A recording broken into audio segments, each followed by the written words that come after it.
It's showtime, baby. It is showtime indeed, boys and girls, ladies and gentlemen, brothers and sisters, children of all ages. Let's make that go away. Quiet, you. It is the first official episode of the Old Humble Distilling Company. We're no longer in the quarantine happy hour. This is the Old Humble Happy Hour version 2.0. And it is naughtier than ever. Cheers, my good friends and folks and everybody else. Lisa will be here momentarily. But while we're waiting on her, let's talk about what we got coming up for this this particular series of episodes. Get my handy dandy notebook and let us talk about what we got coming up. We got a series of shows planned. Today, we're going to be talking about Whiskey 101, as we saw in the kick-ass cover graphic there. Episode 1, Whiskey 101. I had been planning to do an episode of with the Pocky One Chip Challenge version 2021. However, last year's Pocky One Chip Challenge I did with our science advisor on the show, so that as I was torturing myself, I'm gonna reach back here to my trusty drawer. In this bag right here, I have the 2021 Pocky One Chip. Last year we did it with our science advisor on the show. So while I was torturing myself, Tanya and Lisa could talk about what I was doing to my body. And it was thoroughly entertaining. And Tanya is a wonderful, charming, lovely young lady. Brilliant as all get out. She's literally an astronaut. She's going to go to space. She invented space travel or something like that. She's totally awesome. She'll be on the show next week. We'll be doing the Pocky One Chip Challenge next week. Tune in and watch me torture myself with some dumb hot food stunt. It's stupid. I'm not gonna lie. It's dumb. It's stupid. But hey, whatever it takes to get the channel rolling and the show going. Geez, chat's already filling up. What do we got here? Yes, Moose Gal, we have a new it's a new season. It's the 2.0 happy hour 2.0. Figured I'd class the joint up a little bit. So now all of our fart jokes are actually about flatulence and not farts. So there you go. You're welcome. We will also be featuring a new feature on the show today. Actually, it's an old feature, but it's a feature with graphics. We have Lisa's very own series, The Unhinged Chronicles. Control room. Hey, control room, show me the graphic. There it is, The Unhinged Chronicles. Lisa hasn't seen this yet. Surprise her when it shows up. She's going to laugh. It'll be hilarious. We will be crowning one of her unhinged applicants with a specific trophy inspired by our favorite D-bag coach from the West Coast, Coach JB, and that'll all be coming up later. I'm gearing up for version 3.0 of the podcast as we speak. I forgot to tell you all the other cool stuff we got coming up on the show. On the upcoming episodes, we have that is my playlist. We got Whiskey 101. We have an episode entitled The Perfect Burrito. We have a K-pop review episode. We have the Pocky One Chip Challenge next week. We have an episode.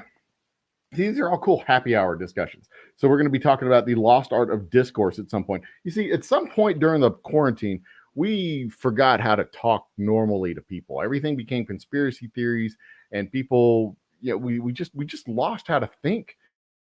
Really and started, and we forgot how big space was, or we hard to pull off vast conspiracies, and then every dumb thing became a conspiracy theory. And it used to be you could go to a bar and sit down and talk about things and be like, baseball scores and baseball stats and da-da-da-da-da, and you could talk about cool things. So we're going to talk about the lost art of discourse. That's going to be fun. We're going to talk about how not to be evil. Oh, that's going to be a fun episode. How not to be evil. And I'm going to get my friends over from the Humble Whiskey Club for an episode. So I've got like 12 or 15 shows planned. And the idea is going to be to kind of run this through the end of the year. We are going to be making a very fantastic introduction of a very fantastic new thing at some point in the next, let's see here, 6 weeks, as a matter of fact. And then we will be doing my top 10 rejected ideas for TV shows with my lovely wife and Lisa. And of course, I'm going to do one more painting episode. We did a painting episode in the last run of Happy Hours, and I enjoyed that. That was fun. We're going to do another painting episode. That's going to be kick-ass. I believe I see. Is that who I think it is? It is, but her camera's messed up. She's got to come in a second. She got to get that crap under control. Moose Gal says, "Who does what in the USA? Who does what? You got to give me more info there, Moose Gal. I don't know what you're talking about. Okay. So coming up. Oh, that's why she's not on camera. I'm looking over there. Like I thought her camera was messed up, and it's just pointed at the wall. That explains a lot. That actually does explain that. Now my tripod. The reason you see Earthquake Cam right now is because my tripod is at the distillery because I was recording some stuff at the distillery. So you have Earthquake Cam. Don't worry, we're all safe. This is we're safe from earthquakes. It's Texas. We're not entirely safe. Lisa needs to get on the show. We need to talk about what's coming up on the show. Lisa, hurry up. My cocktail today. Tonight's cocktail is a simple special reserve. Neat.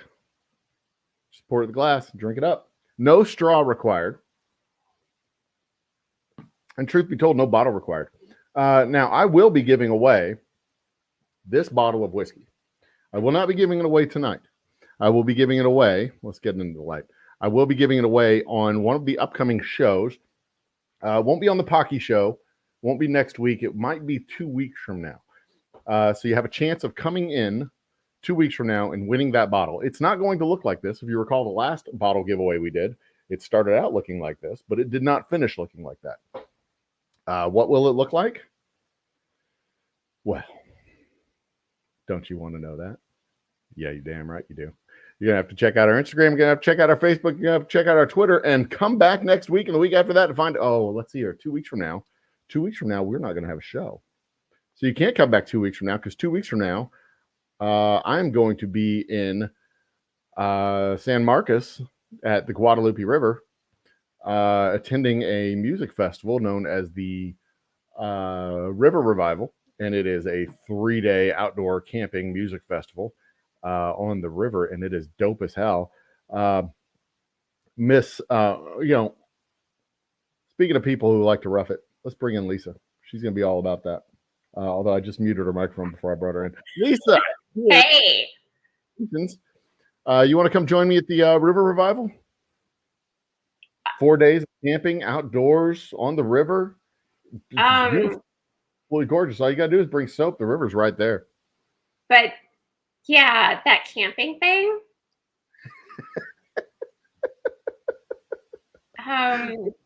Indoor bath on the hill. You can take care of that. Maybe So if I stayed at the Hampton Inn nearby. Yeah, that's a hard pass. Yeah, that would be okay.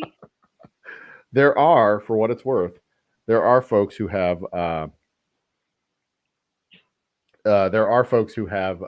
beautiful RVs at the campsite. But you're gonna have to be real nice to them for them to let you in. Say what? Do I know any of those folks? You could. There's only going to be like 800 people at the festival. It's not a huge. That's a really cool thing about this festival. It's a really intimate bunch of folks. Most of them have been there. This is their 7th anniversary, I think. Most of them have been there for 3 or 4 years. They didn't have one last year because of the plague. Thanks, China. Just kidding. But they didn't have the River Revival. They had a River Retreat. So it was kind of like this isolated event thing. Very different, very cool. Moose Gal asks if I'm going to stream from the festival. There is a very, very good possibility that I will stream from the festival at some point on Thursday. It probably won't be at 9 p.m. because by 9 p.m. I'm not going to be functioning on my phone because it is a music festival and it is outdoors and it is camping and I will be unattended. He will also be bringing whiskey. Well, Old Humble's the whiskey sponsor. So, right. Of course, I'll be bringing whiskey. But by 9 o'clock, he's going to be... And technically, I only work till about 7 or 8. So Right. Right. And then, there will be leisure time. And yeah, and these people that I've seen at the festival for the past 4 years, they're great people. They all know me. I know them. They love me. I love them. And it is a wonderful, amazing thing. It's a huge love and fest. It's wonderful. I It's know. gorgeous. It's amazing. The lights are dark and you can't see anything, and it's fantastic. Are you still planning on taking a special delivery? No, I will not Oh, be bringing a special delivery to this particular event okay. because we don't have it yet. The baby has not Oh, arrived. no, I didn't mean that one. Sorry. No. Oh, you mean the No. trunk full of weed? No. I don't know what you're talking about. What special delivery? The cocktail? Oh, That no. See, okay, Oh. so here's the plan. The idea was that I was going to age a cocktail in a barrel for this particular festival. So then at our booth, we'd have the barrel and you could just pour the cocktail right out of the barrel. But it takes about 28 days to properly age a good barrel aged cocktail in the barrel. And I didn't have 28 days. I only had like 12 or 15. So we were very busy at the distillery, so I just didn't have time to do We were. it. We have been remarkably busy, and we finally have downtime in the month of September, but only for a couple of weeks. We've got more labels, more boxes, more bottles, more whiskey. Everything's coming, and we're gonna be cranking out some more product by the end of this week, the end of this month, and it's going to be super duper exciting, and I cannot wait. It's gonna be fun. It's gonna be fun.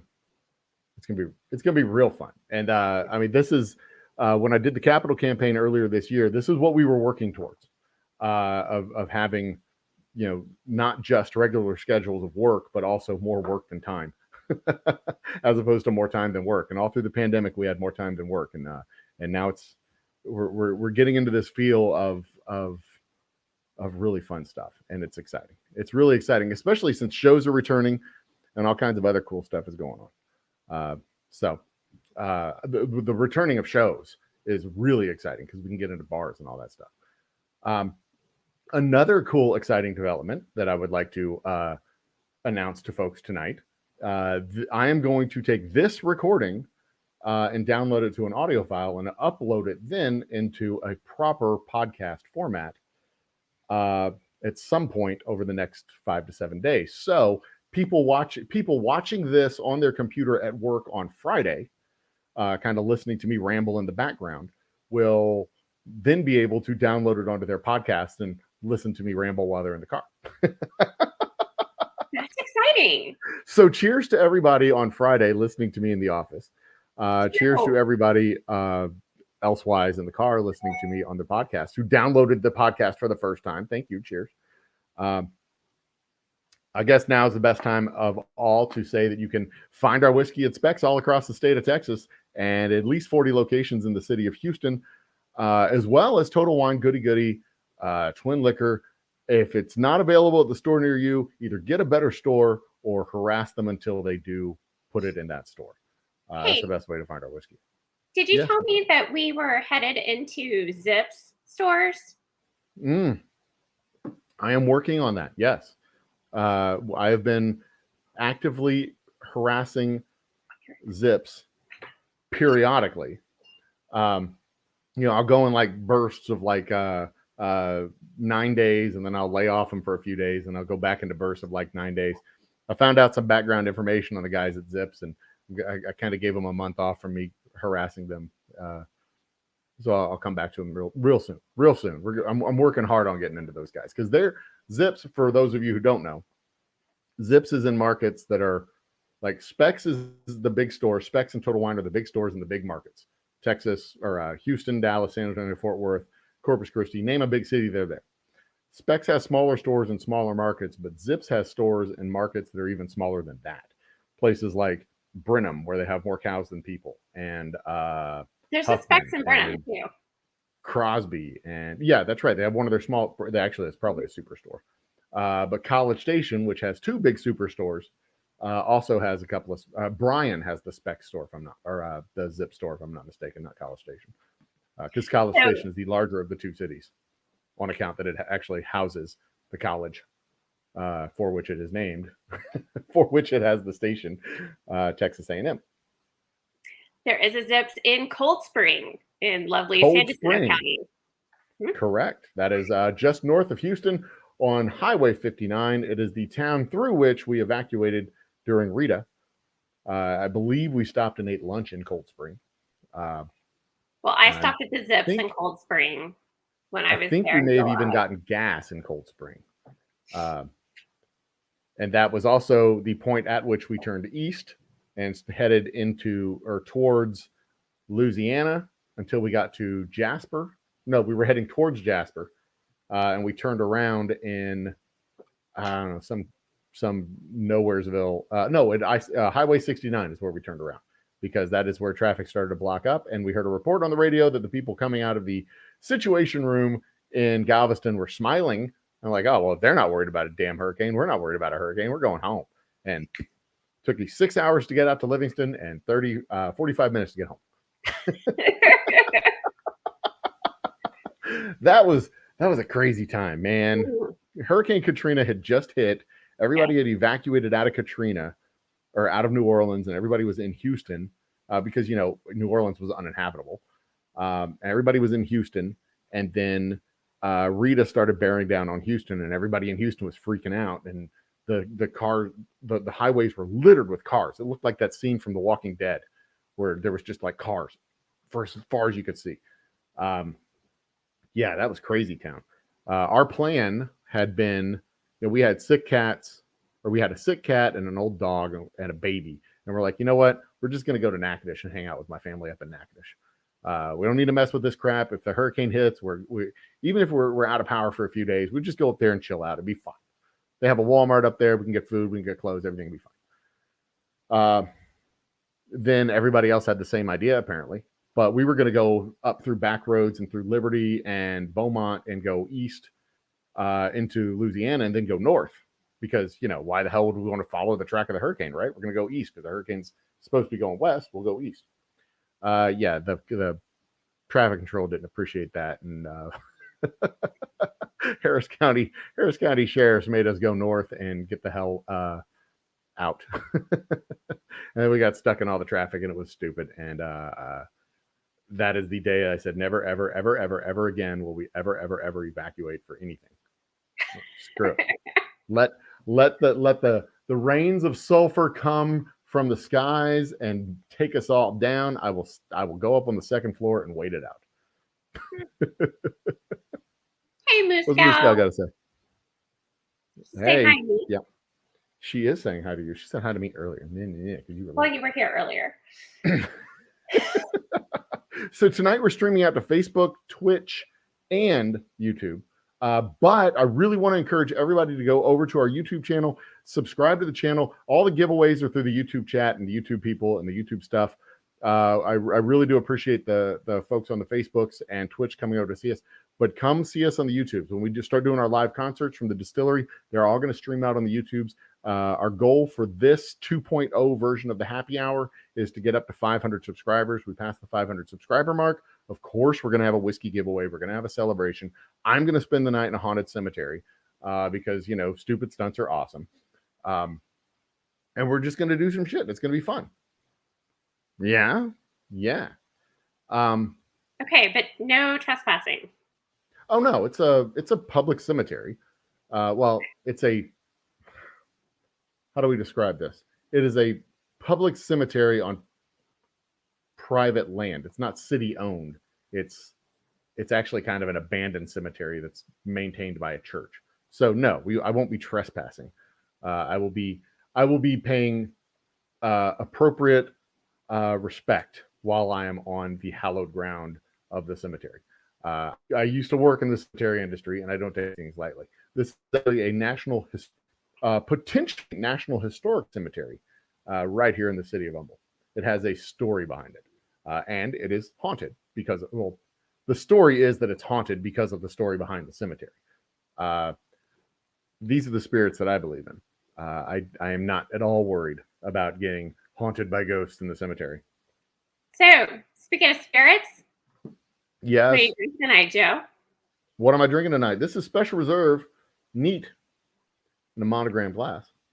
Oh, But yeah, Special Reserve, Old Humble Special Reserve, 90% corn, 10% malted barley, aged 5 years in used bourbon barrels, finished in new 5-gallon barrels, made right here in the fine city of Humble, Texas, by yours truly. It is delicious, and it will make you a better dancer.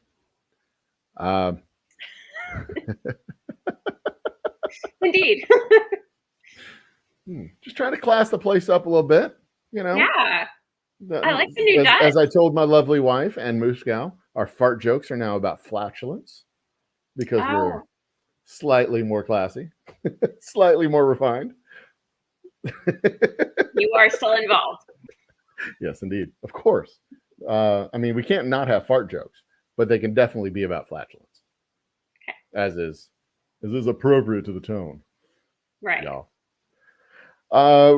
Lisa, let's go with the Unhinged Chronicles. Or do you have our say what? I said I had a cocktail to make. Oh yeah. Well, what are you drinking? See, I have ice that has now melted. Okay.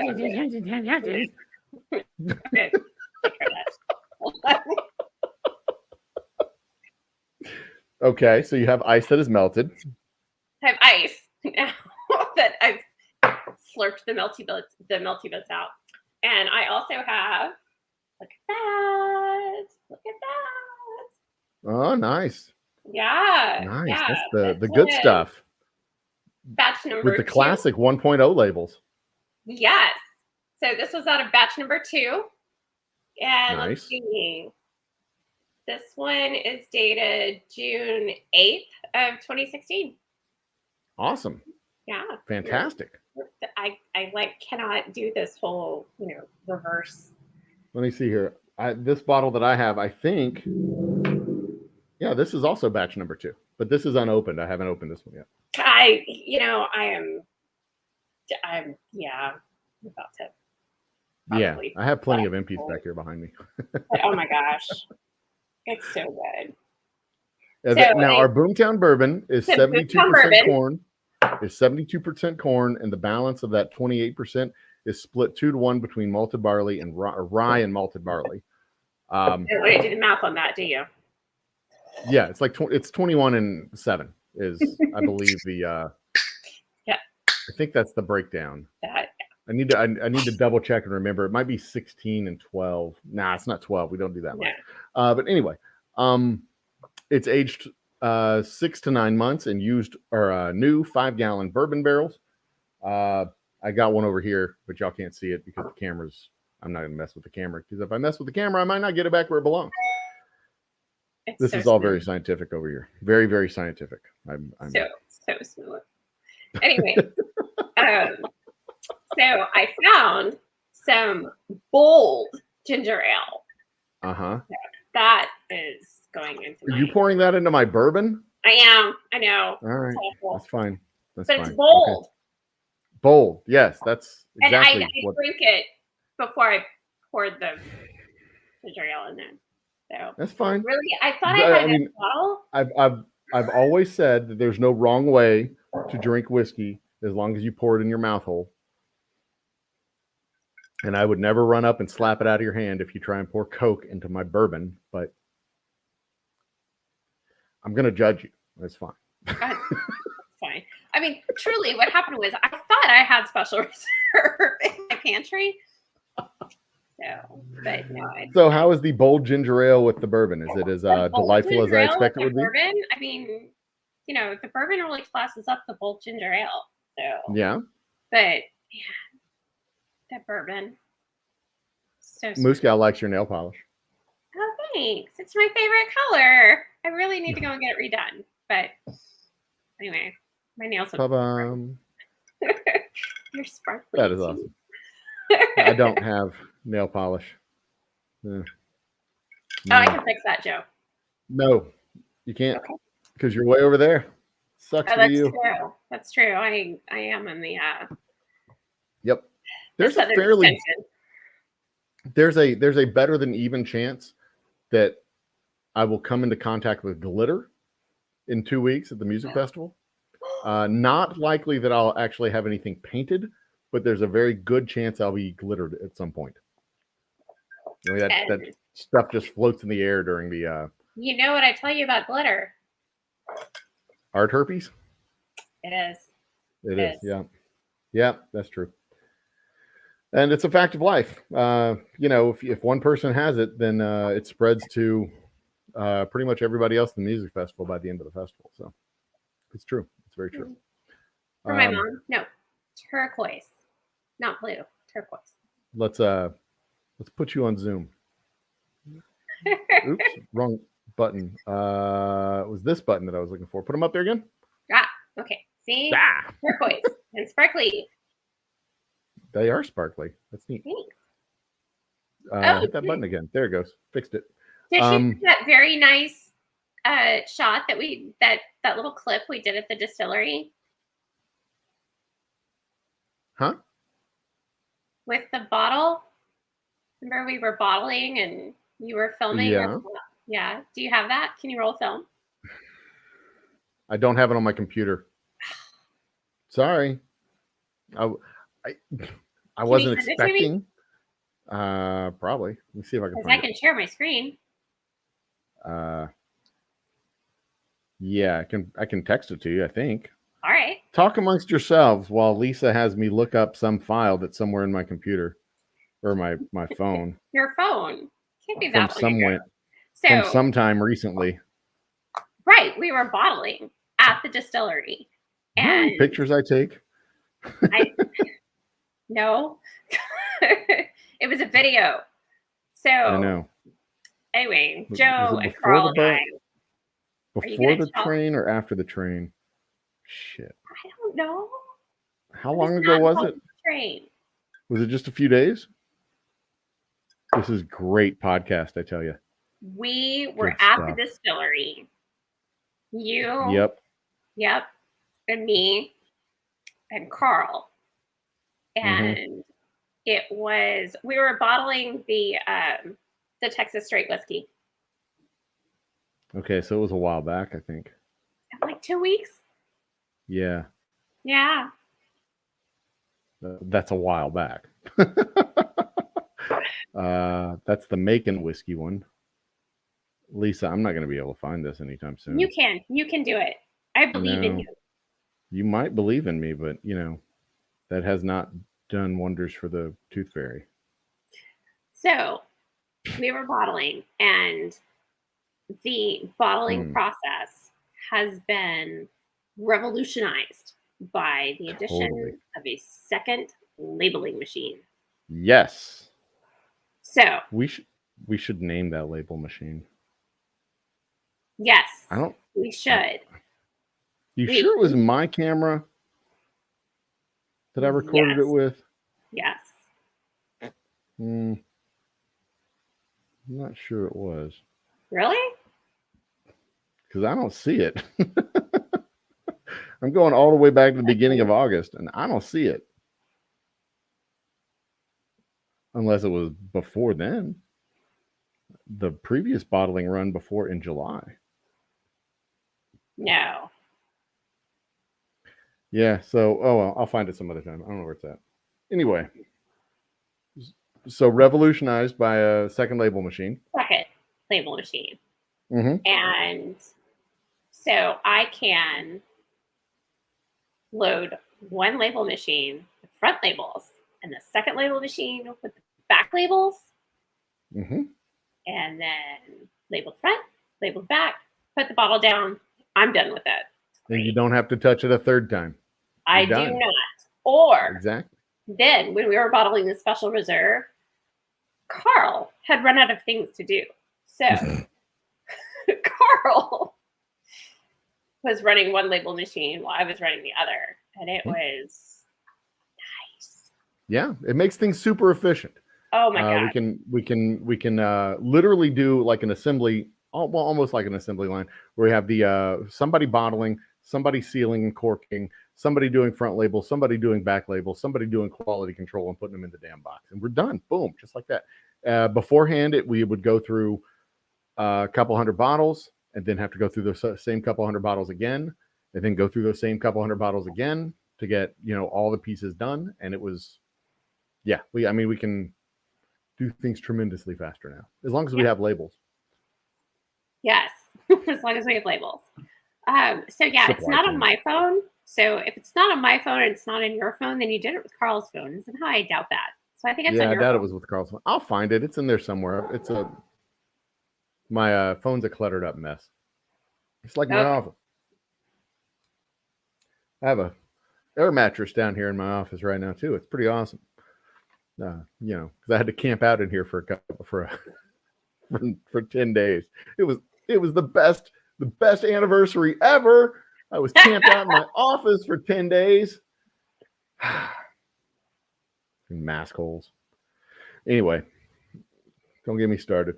We do, speaking of the lost art of discourse and discussion, I have been kicking around the idea of doing a series of just simply let's chat.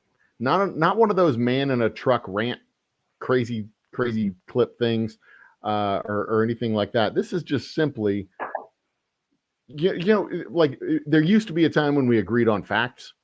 This would simply be a show, a quick little 30-minute clip, a quick 30-minute clipped bit show where we just, we have a chat. This is something you can listen to this, and you can go sit down with your buddy at the water cooler, or go annoy him at his desk, or chat with somebody at the bar, and like talk about real factual things, like actual things, instead of like the cuckoo crazy things that make you like take your drink and go, oh, really? And go to another seat, because we've lost, it seems, over the course of the quarantine, we've lost that ability to actually be able to talk about normal things. We're going to talk about that in our episode of the Lost Art of Discourse coming in a couple of weeks, but I think, or probably 4 weeks, but I think that'll also kick off this other series where we could just, hey, let's have a chat. Let's chat about, the vastness of space, or just some other silly nonsense like that. Because I don't really want to talk about silly alien conspiracy theories, because they're silly alien conspiracy theories. It goes in the title of what they are. They're silly conspiracy theories. But hey, we could talk about the vastness of space. Is not here tonight. She's not here tonight. She'll be here next week. She's going to be here next week when we do the Pocky One Chip Challenge. It's going to be awesome. You two can talk amongst yourselves while I can't, and I'm panting and slobbering and torturing myself. Yeah. She can talk about what's happening, what's breaking inside of me, and the blackness of my soul that causes me to do such dumb things. And you can agree with her, and then we'll do an unhinged and have ice cream, and everybody will laugh. And then I'll go to a music festival and not wear shoes for 4 days. It'll be awesome. Gross. Oh, God. Oh, my Lord. You're going to the country. I'm also a woman who has over 100 pairs of shoes, so I'm partial to them.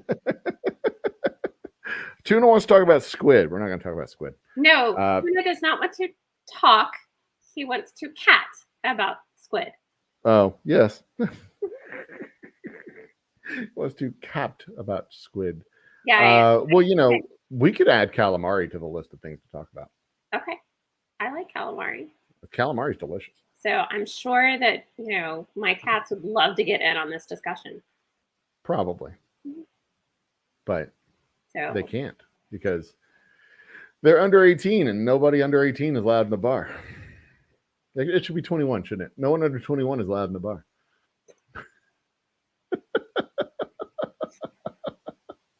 I did have a cat eat guacamole today. A cat ate guacamole today? Yep. Why? She wanted guacamole. She licked the lid of the guacamole container. But I have a Texas confession to make. What? I hate guacamole. I don't like avocados. I find them disgusting. I don't like the taste. I don't like the texture. I don't like anything about guacamole. I don't like guacamole. I don't like avocado toast, avocado spread, avocado anything. Just The best thing that I can think of to make with avocados is a full trash bag. That's it. They go in the bag with Brussels sprouts. Although Brussels sprouts in the world. I like avocados slightly more than Brussels sprouts, but that's like saying I'd like to be punched in the face instead of the stomach. Oh my gosh. I don't like either one. And I really, really, really hate Brussels sprouts. But have you had Brussels sprouts that have been properly prepared? Like slid off your plate into the trash? Yes, I have. I've had them properly prepared right into the trash can. Like crisp with maple syrup and bacon. Why do people insist on ruining syrup and bacon? Bacon didn't do anything to you. Why are you going to smear it with Brussels sprouts? That's mean is what that is. That is taking something that God gave us and is delicious and sweet and never did anything to you bad and then making it hang out with Brussels sprouts. Well, I know what side dish I'm bringing to Thanksgiving. It's like when you go to a family reunion and your parents go like, you need to go hang out with your cousin. And you're like, him? Man, everybody has that cousin. So don't tell me like you don't know what I'm talking about, because everybody has that cousin that your parents say you got to go hang out with your cousin. And you're like, oh shit. I don't want to hang out with that cousin. You gotta at least take the no thank you bite of the Brussels sprouts before you can have the cheesecake that I bring with the Old Humble Special Reserve caramel sauce. I am a grown ass man, and I have had all the no thank you bites that I am ever going to eat of Brussels sprouts. My best way to prepare them is put a little extra oil on the plate so that they slide off easily, just right into the trash. You're missing out. Sometimes what I like to do is put them on the spoon and fling them across the room into the trash can. But always in the trash can. Absolutely. They're the worst. They're the absolute worst. Now, delicious tiny little I can honestly say, as far as avocados go, that I don't think I've explored all the possibilities with avocados.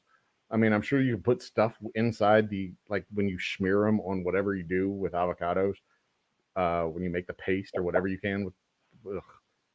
Just thinking about it makes me want to throw up. Avocados are the fucking worst. I'm willing to consider the idea that there's something you can do with the avocado paste that can make it not terrible, but you can make ice cream with avocados.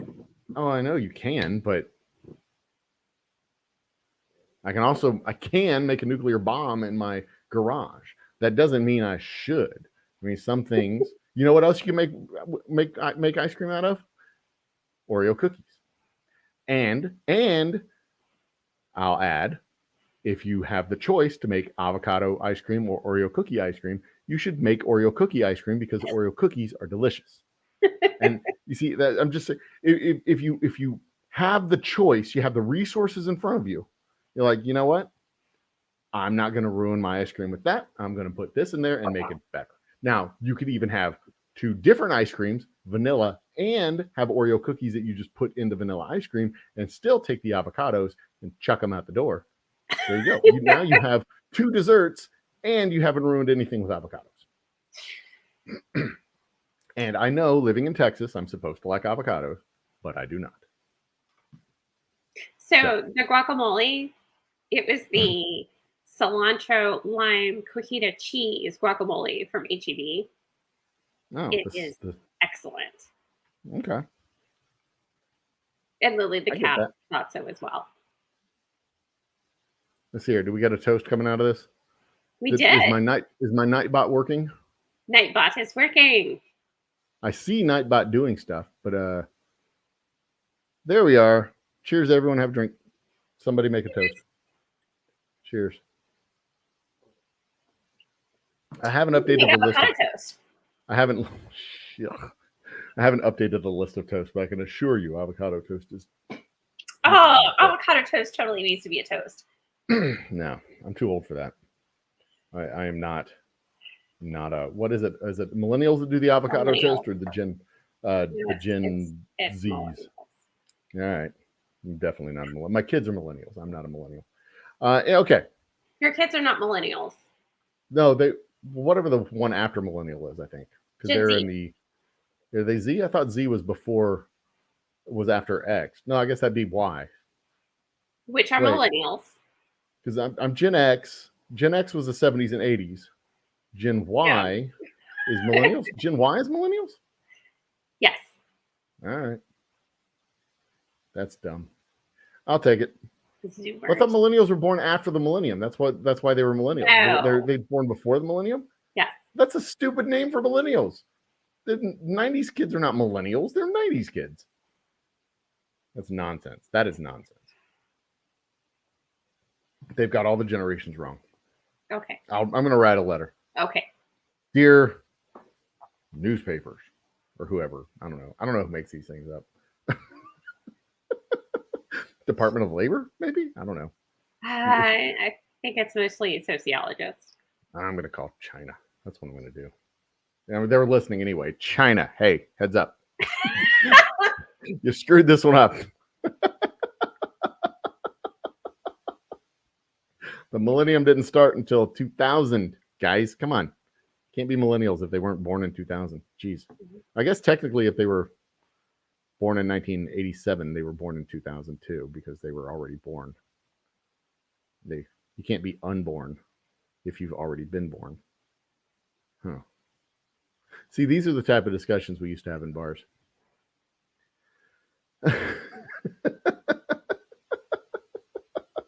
They just run right into a dead-end alley. Did you see the University of Houston is going to the Big 12? I think I did see something about that. Yep. They pulled out their old application, changed the date, put a little post-it on it that said, I told you so. They sent it off to wherever the capital of the Big 12 is now. I don't know, Tulsa, maybe? I don't know, where the hell's Oklahoma State? Oklahoma City. Or, no, wait. Well, the Sooners were in Norman. Oklahoma State was in, I don't know, chat. Tell me where the University of Oklahoma State University, whatever. I think the capital, maybe it was Dallas. What? Maybe the head offices are in Dallas. Oh. I don't know. It feels like a consolation prize because I was really hoping the Pac-12 would jump out and say, look, we want a couple of schools in the central time zone. Give me a couple of schools. And they'd pick us up and pick up another school. But apparently there wasn't a second school that they wanted. Oh. Which is... Thanks, McTumas. McTumas confirmed that the university, or Oklahoma State University, is in Oklahoma. Never would have guessed that. Stillwater, Oklahoma. Is that where Stillwater, Oklahoma. It's in Oklahoma. Yes, Stillwater, Oklahoma is where Oklahoma State is located. I don't know where that is. Probably in the east part of the state.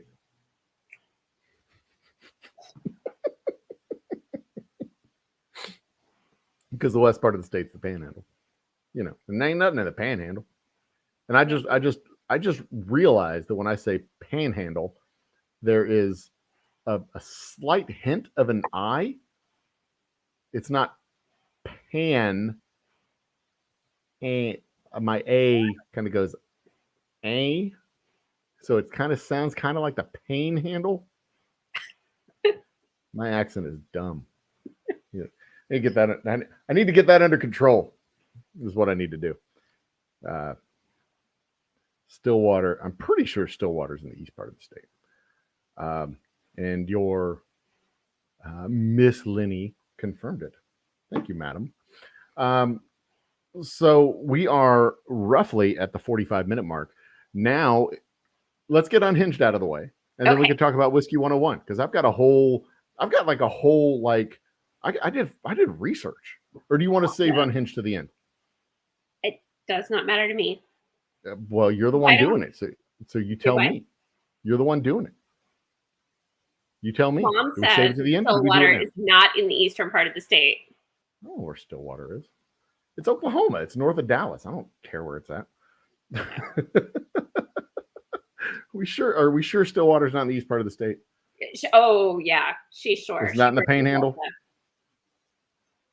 Stillwater, Oklahoma. Let's see here. According to my phone, it is.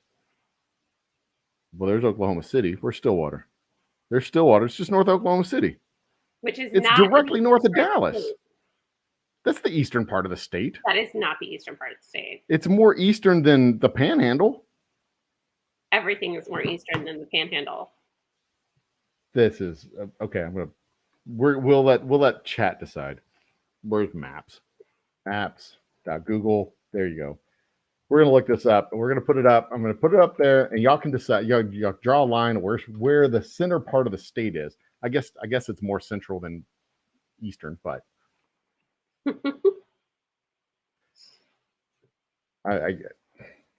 I'm going with eastern part of the state, because if you draw a line down the middle of that state, it's in the eastern half. It's got to be. But is it in the middle third? Oh my Lord. The middle third versus east and west. We didn't say there was a central. Come there's a central Oklahoma. That's cheating. All of Oklahoma is central Oklahoma, technically. And all of Oklahoma is also outside of Paris. So if you live in Oklahoma City, you live just outside of Paris. Paris, France, or Paris, Texas? Both.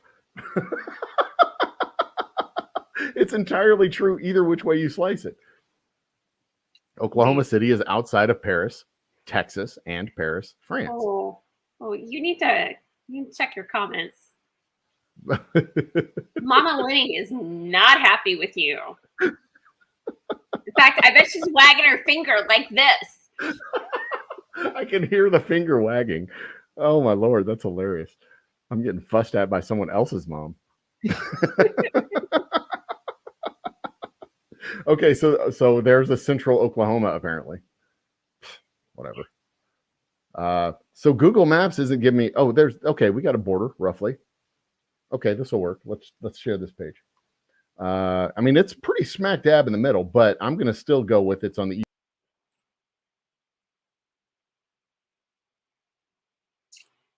Okay. Joe. Hello? There I am. I lost the camera. I hit the wrong button. I'm aware. These are not as good as the other ones. I'm switching back to my other ones. These are easier to see with. All right. They do give you a different aesthetic, though. Is it there? Yeah, it does have a different aesthetic. They're just darker. Okay. So there's the state. I think I might like those better. Yeah. So there's the state. The edge of the state, the border is over here. Mm-hmm. I mean, it's very much central. I will go with that. It is central. But if you draw a line right down the middle, I mean, look, there's that freeway going right down the middle. What is that, 35? It's east of 35. So if you're from someplace normal that doesn't use the vernacular of Oklahoma, that is eastern compared to the western part of the state. But if you're from Oklahoma and there's apparently a central part of the state,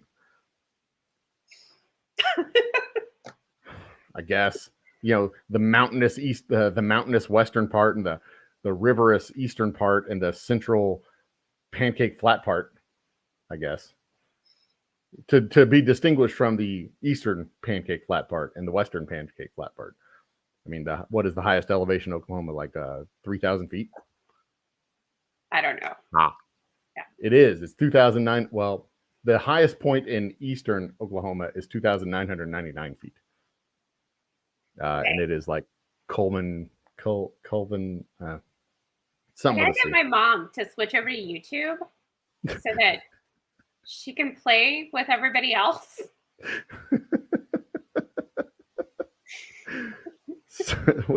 What's Chris say? Serves him right for what? Avocado and Brussels sprouts rant. I will die on that hill. The avocados and Brussels sprouts are trash. They're straight up trash. You grow them for one reason and one reason only, and that is to feed rabbits. Avocados is to chuck at rabbits. That's it. No, this just means more for me and Mama Lenny and Chris and Mooscow. Like, that's fine. We're gonna have our own party with can eat our all the chips and garbage you want. guacamole and our roasted Brussels sprouts and our fine whiskey.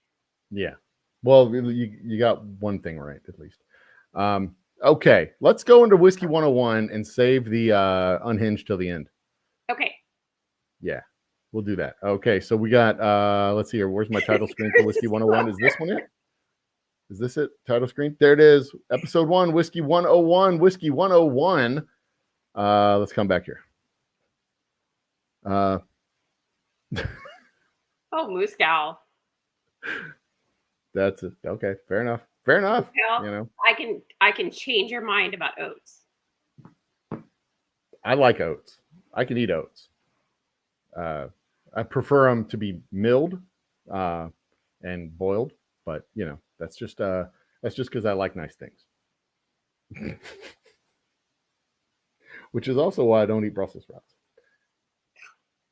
Now for my kids, yeah, there's the no thank you bite. They have to eat the no thank you bites because they're kids. Me, I've had my no thank you bites. I've tried it. I've had enough. No, there's no thank you bites for me. I'm done. Okay, so Whiskey 101. Lisa. Yes. Whiskey 101.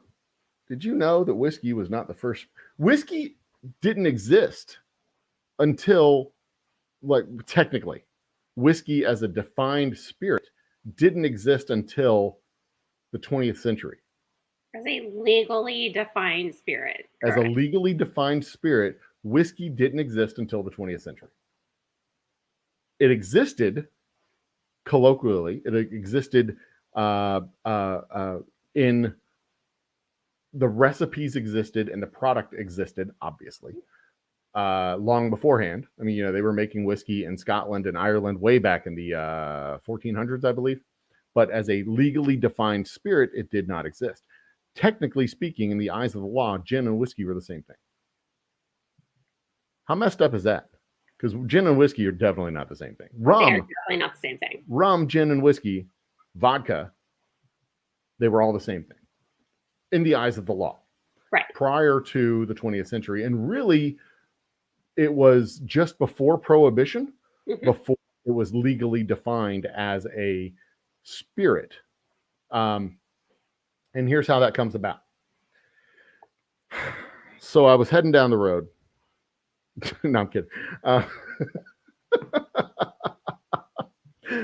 mean, the first alcoholic drinks were identified. The first sources of alcohol, let's go this way, route, because it wasn't an alcoholic drink technically. It was rotten fruit that had fermented, fallen on the ground, fermented. Animals had gotten into it and acted a fool. You know, when you see birds and bears running around with their underwear on their head, and you know they're drunk. And people were like, say again. Elephants, they're the worst when they're drunk. Oh yeah. Oh shit. Yeah. Elephants get hammered and they get destructive. That is a real thing that happens in like Indonesia. I'm sure there's videos. Y'all can go look them up. Y'all are creative. They have Google. Yeah, there's Google. Go do stuff. But not until after the show. You want to see the show. So the first peoples who recognized this, the first civilizations, saw this and tried to synthesize it. They tried to reproduce it, recreate it with piles of grains and things like that. And the first intentionally fermented drinks were naturally beers and fruits. So grains they would get fermented and they collect up the liquids, and fruits that would get fermented, and they would again collect up the liquids. It was easier to do it with fruits because of the sugar content.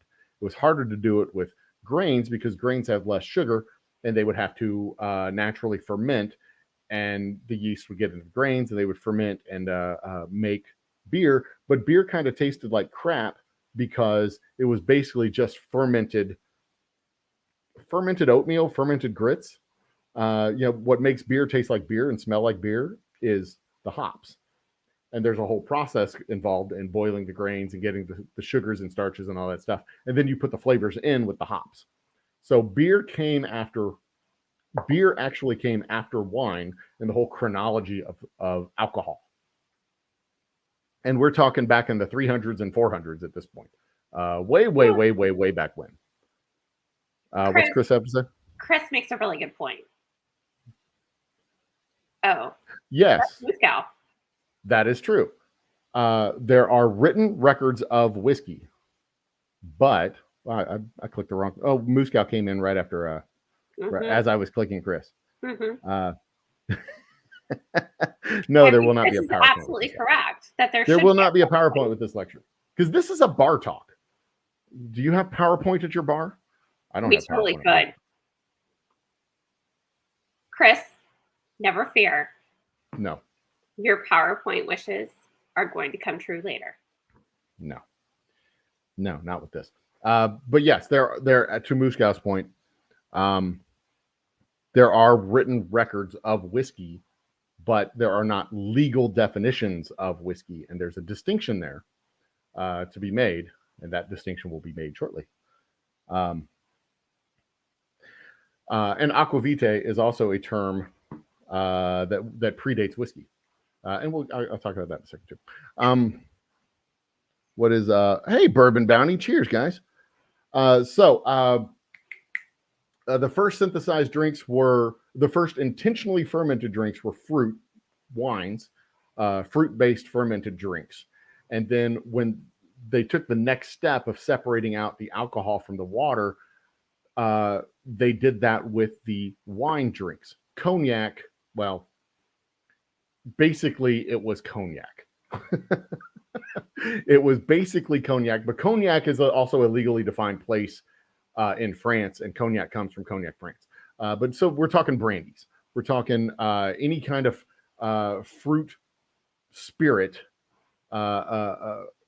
fermented fruit drink. They would separate out the alcohol from the fruit drink either through freezing in the far northern climates or through boiling down in the southern climates. And every people group had some kind of fermented fruit drink or fermented grain drink that they had. This is not something that started in one place and spread to a bunch of others. This was basically it was a trait of civilization. Wherever they had stores of grains and stores of fruit, they had fermented drinks because the rotten food would ferment naturally. So this was an invention that happened. What's it called? Multigenesis? Panspermia? I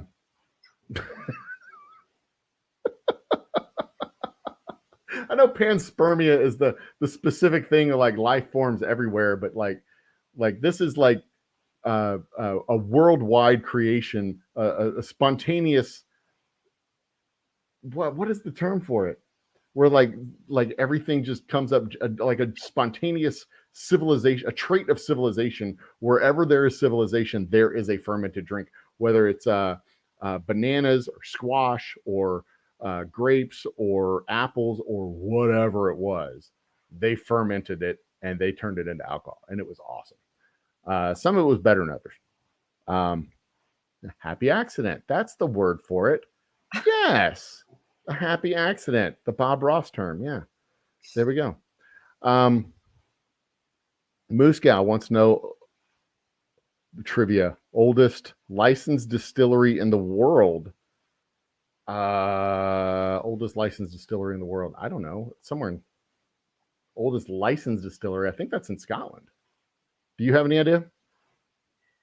I know the highest one is Highland. The oldest one, I don't know, it's one of the Glens probably. Yeah, I don't know. Moose Guy, you're gonna have to give us the answer. I don't know it.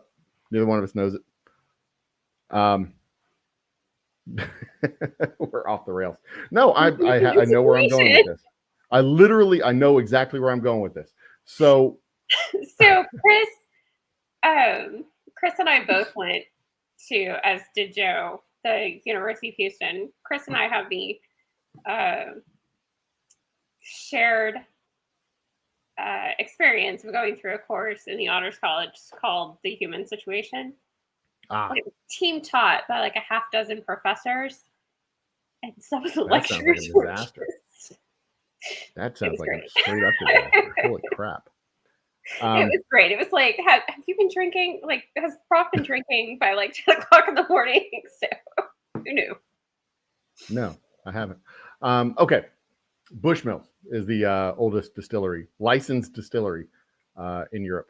Okay, so when we start talking about aquavite and with the with this, oh shit, the Gaelic term for whiskey, yeah, you know what it is. Everybody knows what it is. Breath of life. Aquavite is the Latinized version of it. Anywho, Whiskey, that's the term I'm looking for. Whiskey. So that was the term for the spirits that were used for medicinal purposes, which was basically fermented, generally speaking, fermented fruit drinks that had been distilled for their higher alcohol content. Oftentimes, those were put into barrels and aged. And that's where you get your aged cognacs and aged brandies. That's the word I was looking for. But those were the original ones. Now, every other civilization as well started having grains. And when they started having grains and they started fermenting their grains, that's when you start getting your basic vodkas. And vodka is a diminutive form of the word for water, or the Russian word or the Polish word for water. It's the diminutive form of the Slavic word for water, vodka. That is where the term for vodka comes from. And it was a traditional drink in Eastern European countries or people groups.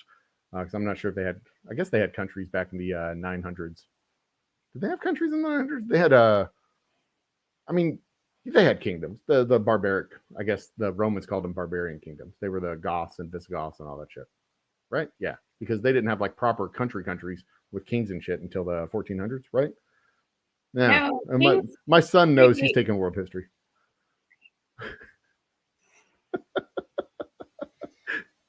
Do you know? Yes. There were countries and there were kings long before. Well, there were countries and kings. Okay, I guess so. Yeah. So, fun fact. We'll get to that later. We think there's a reason why the Romans conquered the eastern or the western tribes and not the eastern tribes, and they think, at least what I've read, is that the eastern tribes didn't get conquered because they weren't as organized and civilized as the western tribes. They were just kind of scattered tribes in the like trees and stuff, or the forest, not the trees, in the forests and like places, and they didn't have like structure to conquer. And anyway, that's a whole nother thing to talk about. Well, I mean, that makes sense though, because it does. It makes perfect sense. Yeah, that's exactly what like they're not organized. They're not that, organized enough to conquer. Yeah, I mean, what do you expect will happen? They just like there's no kingdom. Anyway, where are we going with this? I know where we're going with this. You did not send me the agenda. I did not. No, I didn't. I just Whiskey 101. This was something that always fascinated me because there's like a definition of whiskey in the American legal code. It is 51% corn, aged, distilled up to. Whiskey is a grain-based spirit distilled up to 160 proof, aged in a barrel at no less than 120, put in a bottle at no less than 80 proof. That's a whiskey. That's it, and it can be made out of any cereal grain. And then you get into the legal definitions of bourbon and things like that. Well, when you start talking about where did whiskey had been around obviously longer than the American code, and the American code that defined bourbon was like in the 60s. Not the 60s. It was 18 or right after Prohibition bourbon was defined. Right after Prohibition?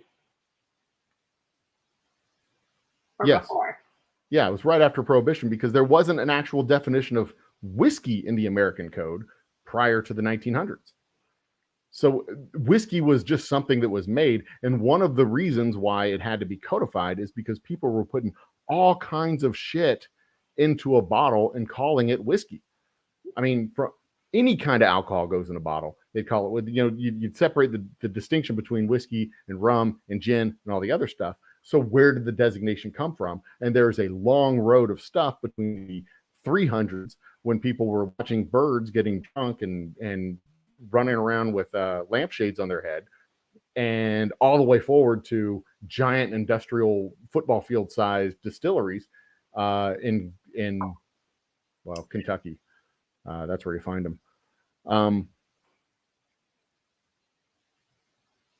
He's going to fail the pop quiz. Chris is going to fail the pop quiz tomorrow. Yeah, that's good. There will be no pop quiz on my channel tomorrow. Sorry. Okay, so vodka was a traditional. It was referred to as a traditional drink.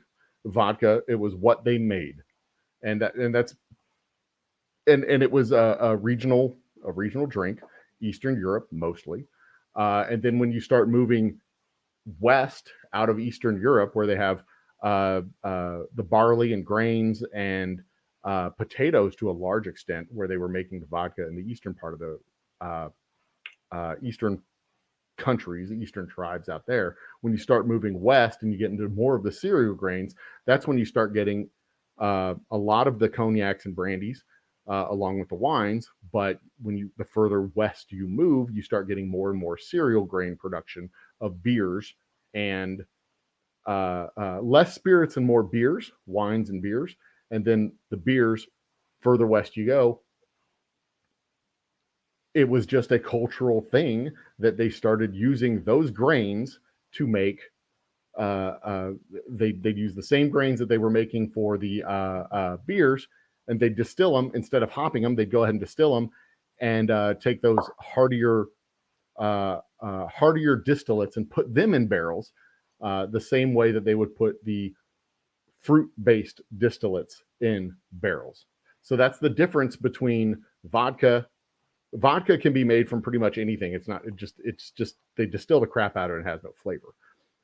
Brandies, cognac, is generally distilled from fruits, wines. It starts with a wine, fruit-based distillate, and they turn that into an alcohol.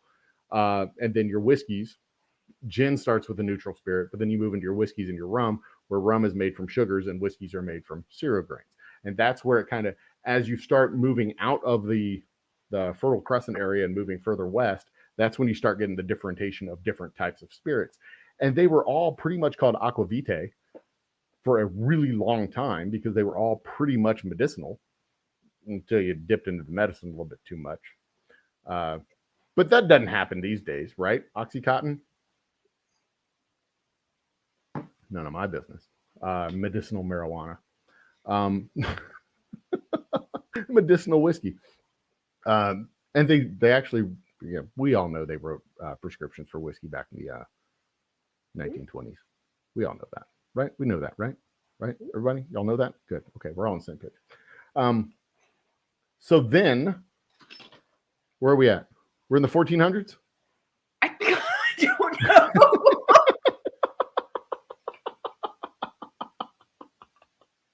Well, when you start moving west, as civilization, the Romans and all the other stuff moves west and everything grows up.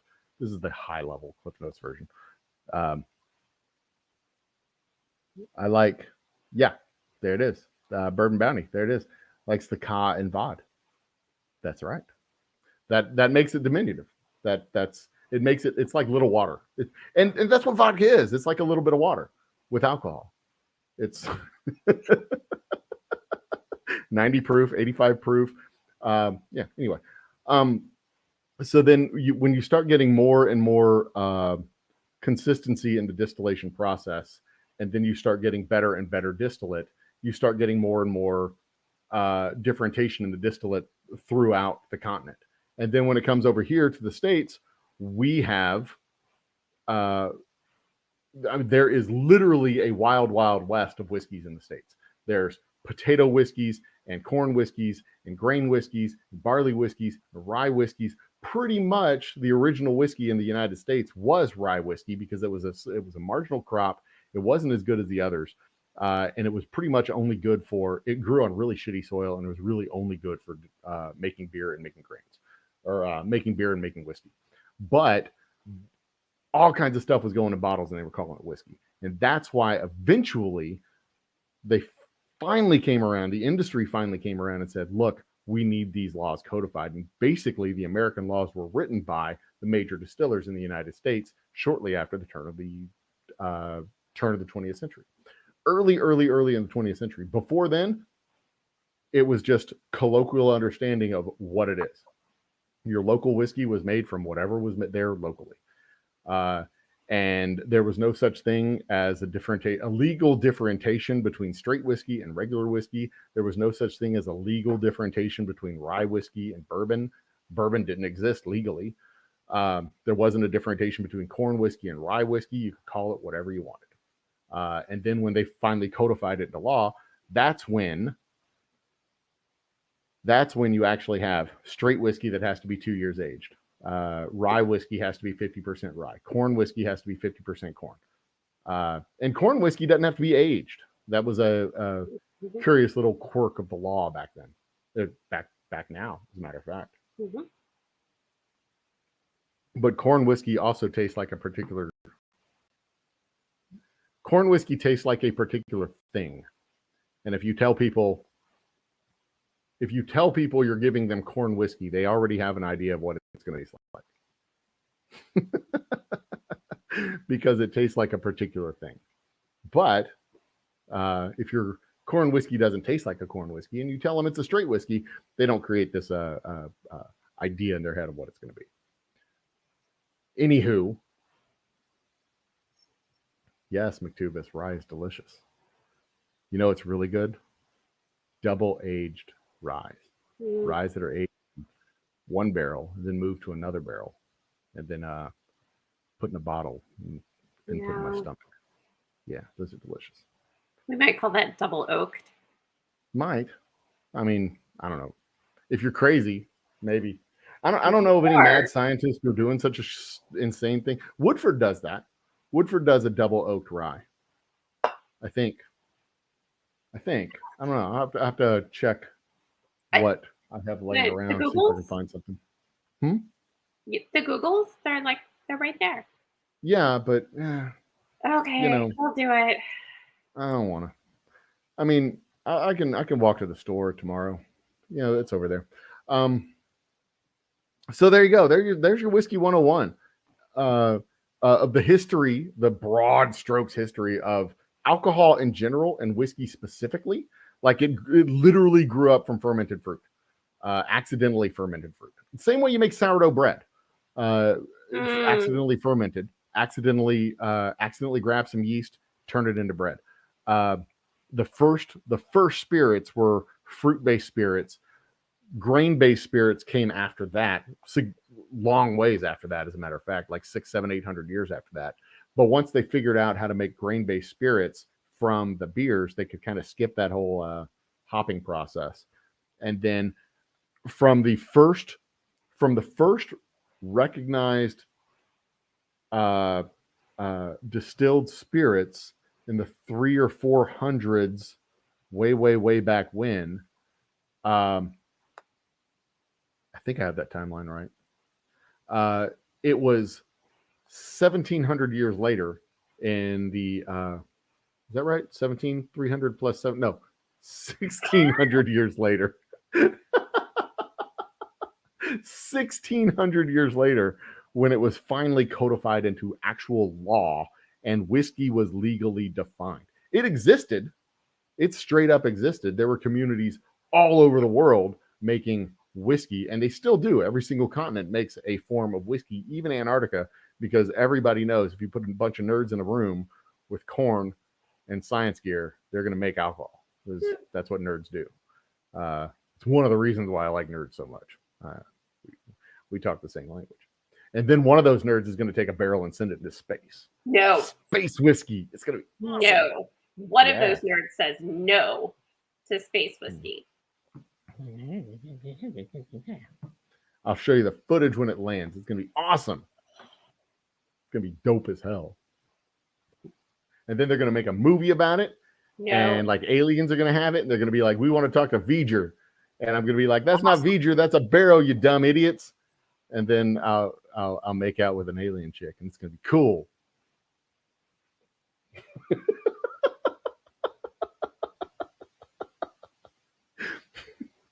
I think that's what the I think that's what Star Trek was about. I can't remember. It's been a long time since I've seen it.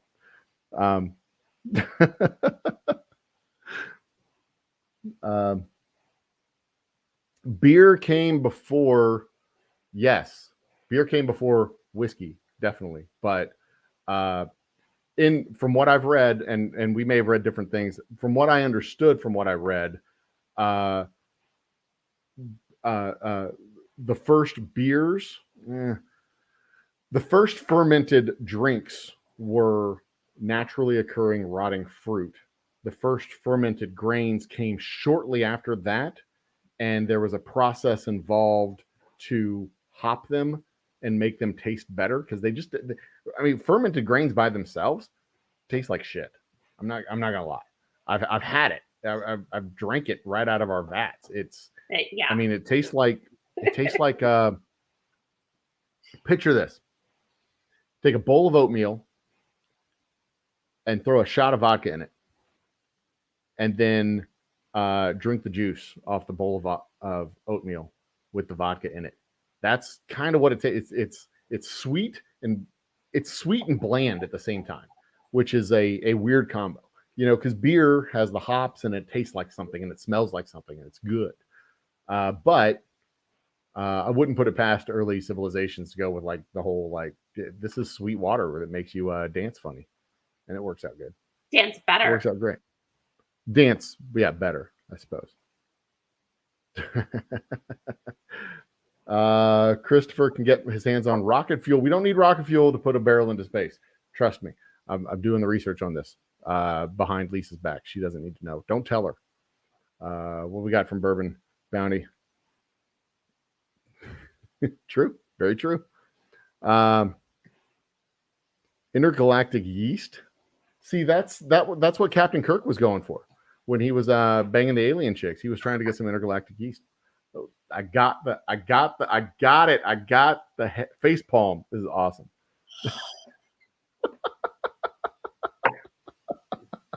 Well, I'm waiting for Captain Kirk got intergalactic yeast. Chris Holly is, he'll be able to confirm whether or not you're correct about Captain Kirk. See, right now, the biggest challenge isn't getting it into space. It's making sure the barrel doesn't explode. And Tony will be able to talk about that. Like the pressure from the inside of the barrel might make the barrel explode when it escapes the atmosphere, which is bad. She can talk generally about speaking. it. Yeah, it's generally bad. That's what she has told me of why it won't work. But I've accepted her advice and I believe her, and I'm going to figure out how to make it work. That's the three things. I understand how reality works. I just reject it and will choose to form my own. Wait, let me get this straight. You have rejected your legal advisor's advice, directive, and you have also cast aside your science advisor's explanation for why you physically cannot make space whiskey.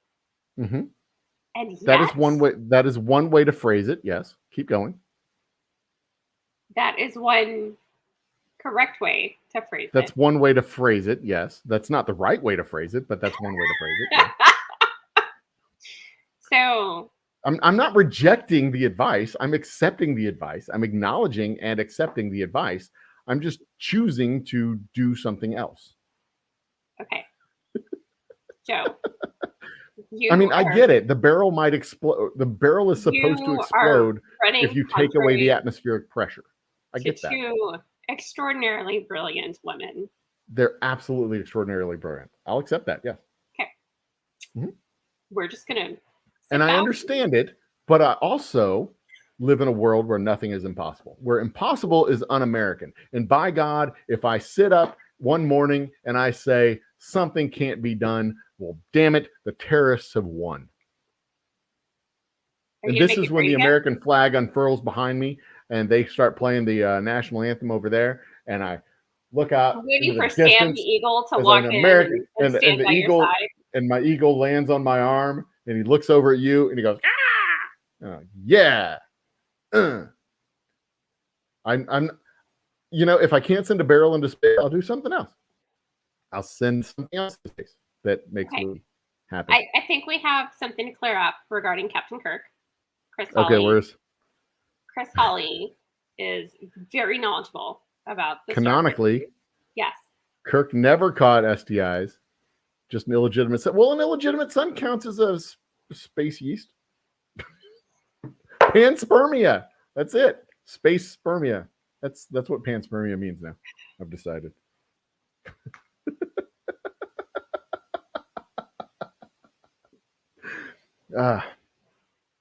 See, she wants to know. See, this okay. Hey, McTubis, I'll get your comment in a second. See, I have advisors to advise me, and I'm accepting their advice, and I'm listening, and modifying the course of action. Modifying the course of action based on that advice. That's it. I mean, or at the very, very least, I'm giving y'all the explicit right to say I told you so. Oh.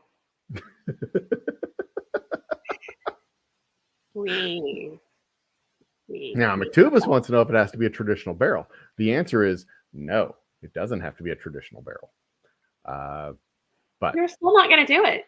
Working on that as well. And rather than a cube, it'd probably be a sphere. A little spherical capsule that is sent up into the stratosphere. But there's a whole series. No, it might be Patreon funded, because this is a project that's going to cost about $3,000 to $5,000. And I might do a Patreon with it and do a whole series of videos. And then once the series of videos is done, bring it over to the YouTubes. How are you going to get this insured? With insurance. See, here, this is the right idea. Pressurized cabin, like Jefferson's Ocean. Aged at sea. There it is. See? Aged in space. And that's exactly how I would spell it on the label, too. With several A's. And it would be small on this end and like space with the yellow text and exclamation points. It's going to be cool. It's going to be cool. I don't care if you nerds don't like it. It'll be awesome. It's not going to happen. We'll see. I mean, I don't know. He's asking if children are equivalent to herpes. No, more people have herpes than children. The children are not nearly the equivalent of herpes. Herpes are much more common. I'm pretty sure herpes are common. You can be you don't have to have, what is it? You don't have to have herpes to have children, but you have to have children to have no. You don't have to have children to have herpes, but no, you don't even have to have herpes to have children. More people have herpes than children. That's math. They're far more common than children. Like, for example, only half the people in the entire world can have children. But like 85% of the people apparently, well, I don't know. I'm going to Google that. What percentage of people have herpes? Why? It's like 1 in 6. 15%, you think? Of people have herpes. It's very common. More than 3 million in the U.S. per year. But it doesn't say what percentage yet. Globally estimated 2/3 of the population under 50 are infected with herpes. Oh, wow. Globally, 2/3, which is greater than 50%. True. Of the population under 50, which is greater than the childbearing population, like female population under 50, which means more people have herpes than children.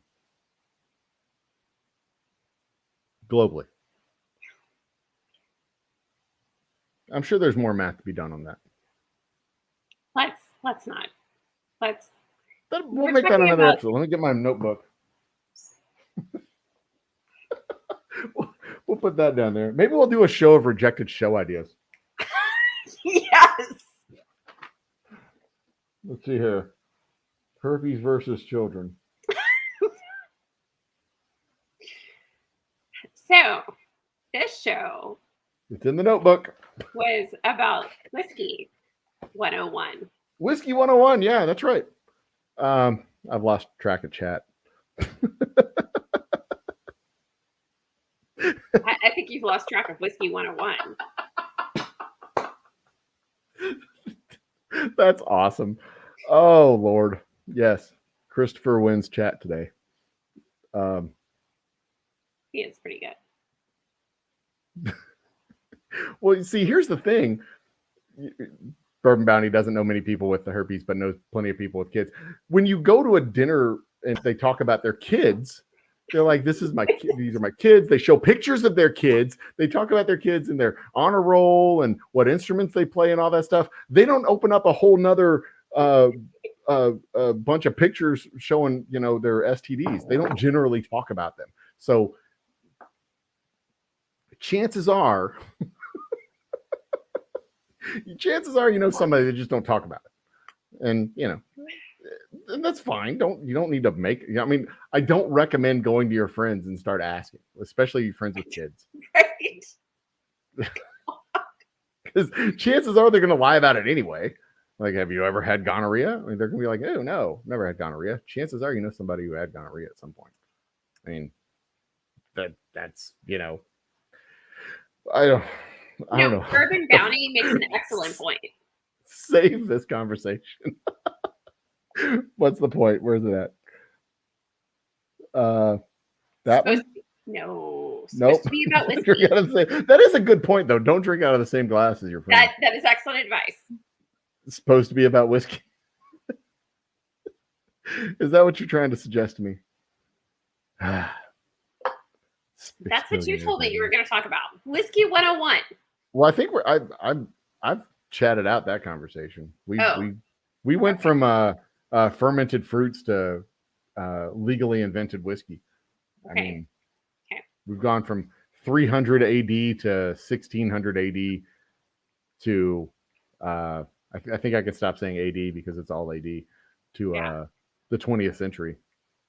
To the 21st century. Holy crap. Can you believe we're in the 21st century? Yeah. Unbelievable.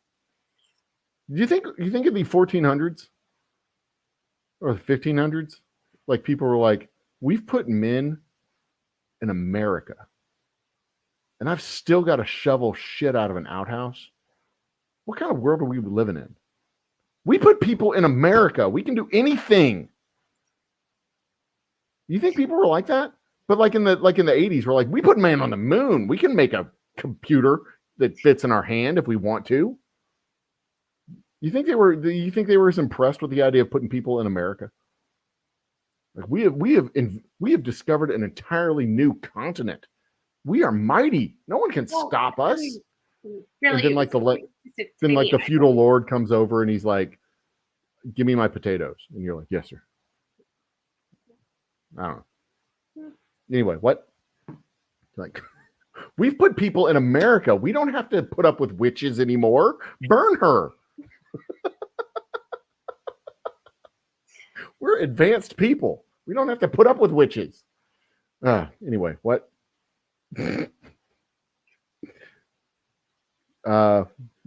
What am I looking for? What am I looking for? I don't know what I'm looking for. Okay, so you ready to do Unhinged? I'm ready to do Unhinged. Are you ready to do Unhinged? I think everybody's ready to do Unhinged. I have created a graphic just for you. Did you? Yes. Are we ready? Where's it at? That one? No, not that one. This one. Ready? Presenting the Unhinged Chronicles for Lisa Linney. Bum bum.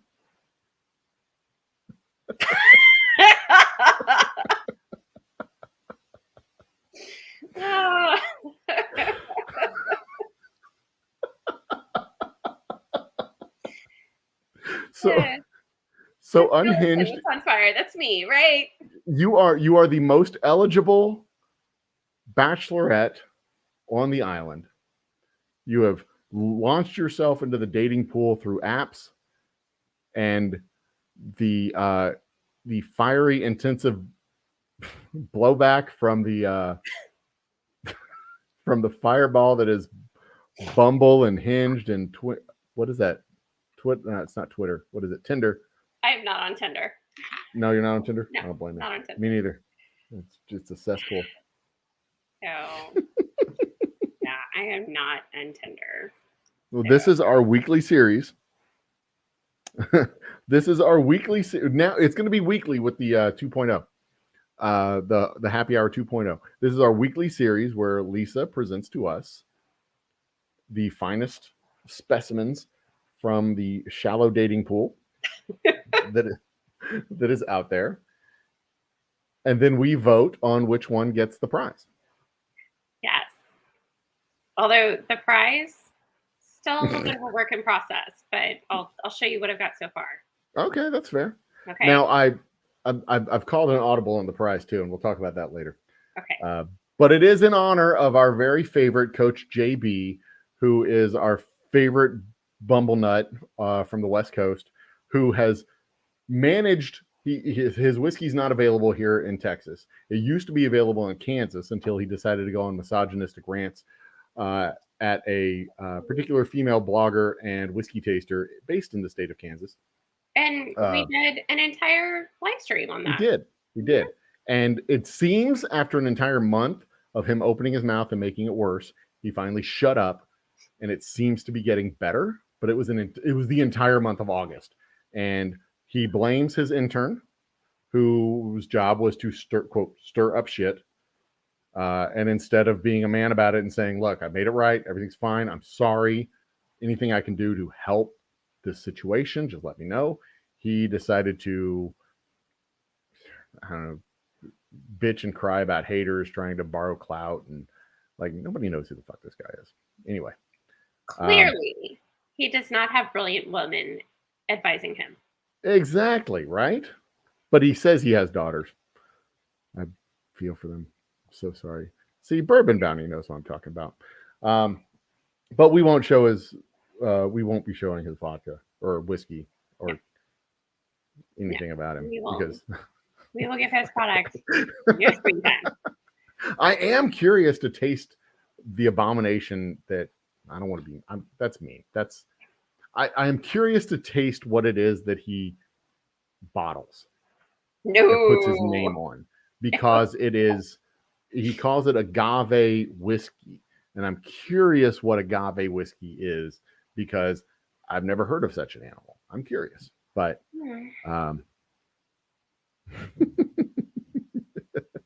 anyway, okay. So, without any further ado, ladies and gentlemen, we present the Unhinged Chronicles. Lisa, take it away.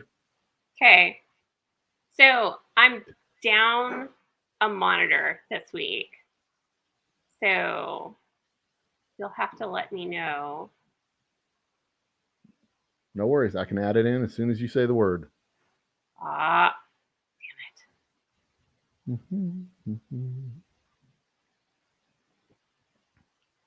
Okay, I think I'm going to see if we can get actual 3 minutes of silence while you do this. I'm going to time it. How long is the silence going to take? You're just not nice. I'm adorable is what I am.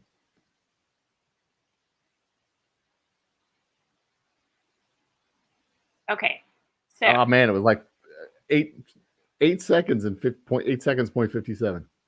Anyway, okay, go ahead. Can you see my PowerPoint? I do not see the screen being shared yet. Really? I don't see it. It's not there yet. You got to share screen, okay. sister. There it is. I see it. We have it.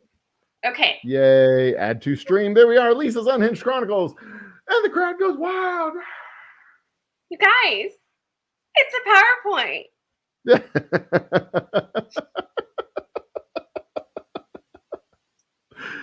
I'll put you in timeout. Making me sit through a PowerPoint.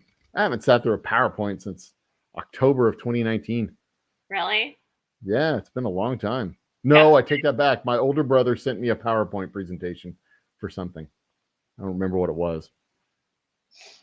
So Anyway, this gentleman is bad at math. It says, if I could only, the prompt on the dating what app is that? says, Steak and what? Grapes? Remember, we have to do this so that our podcast fans will also understand what's going on. Yes. It's not just a visual, it's an audio. Exactly. So what do we got? The prompt in the dating app says, if I could only eat 3 foods for the rest of my life, they'd be. This gentleman answers salad, rice, steak, and uses the emoji for a bunch of grapes. Yeah. All 4 of those are technically food. Right. But it asked for 3 of them, and he put down 4. And also, really? Grapes?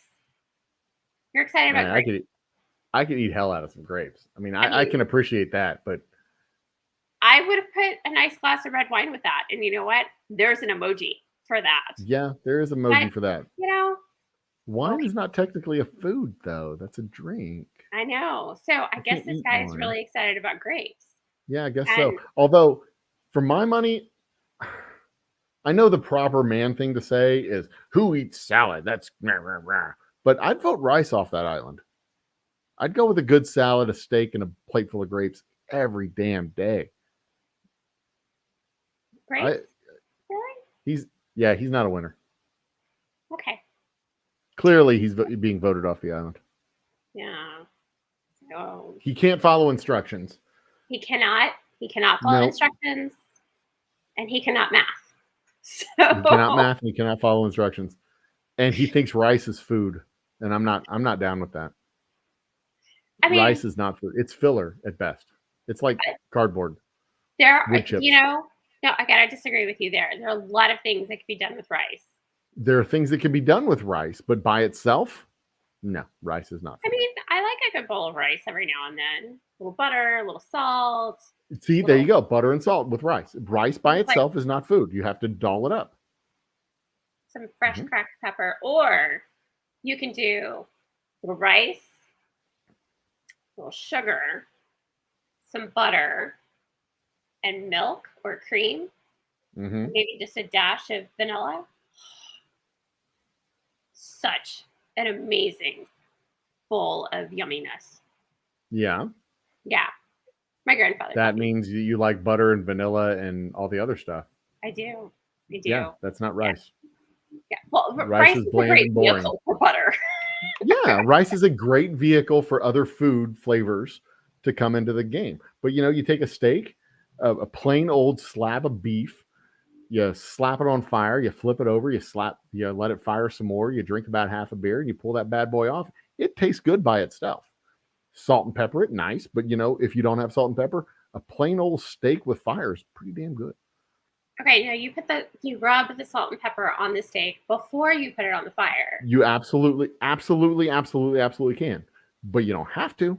Oh, but it's so good that way. It is. But beef by itself is nice and tasty. Rice by itself is sad.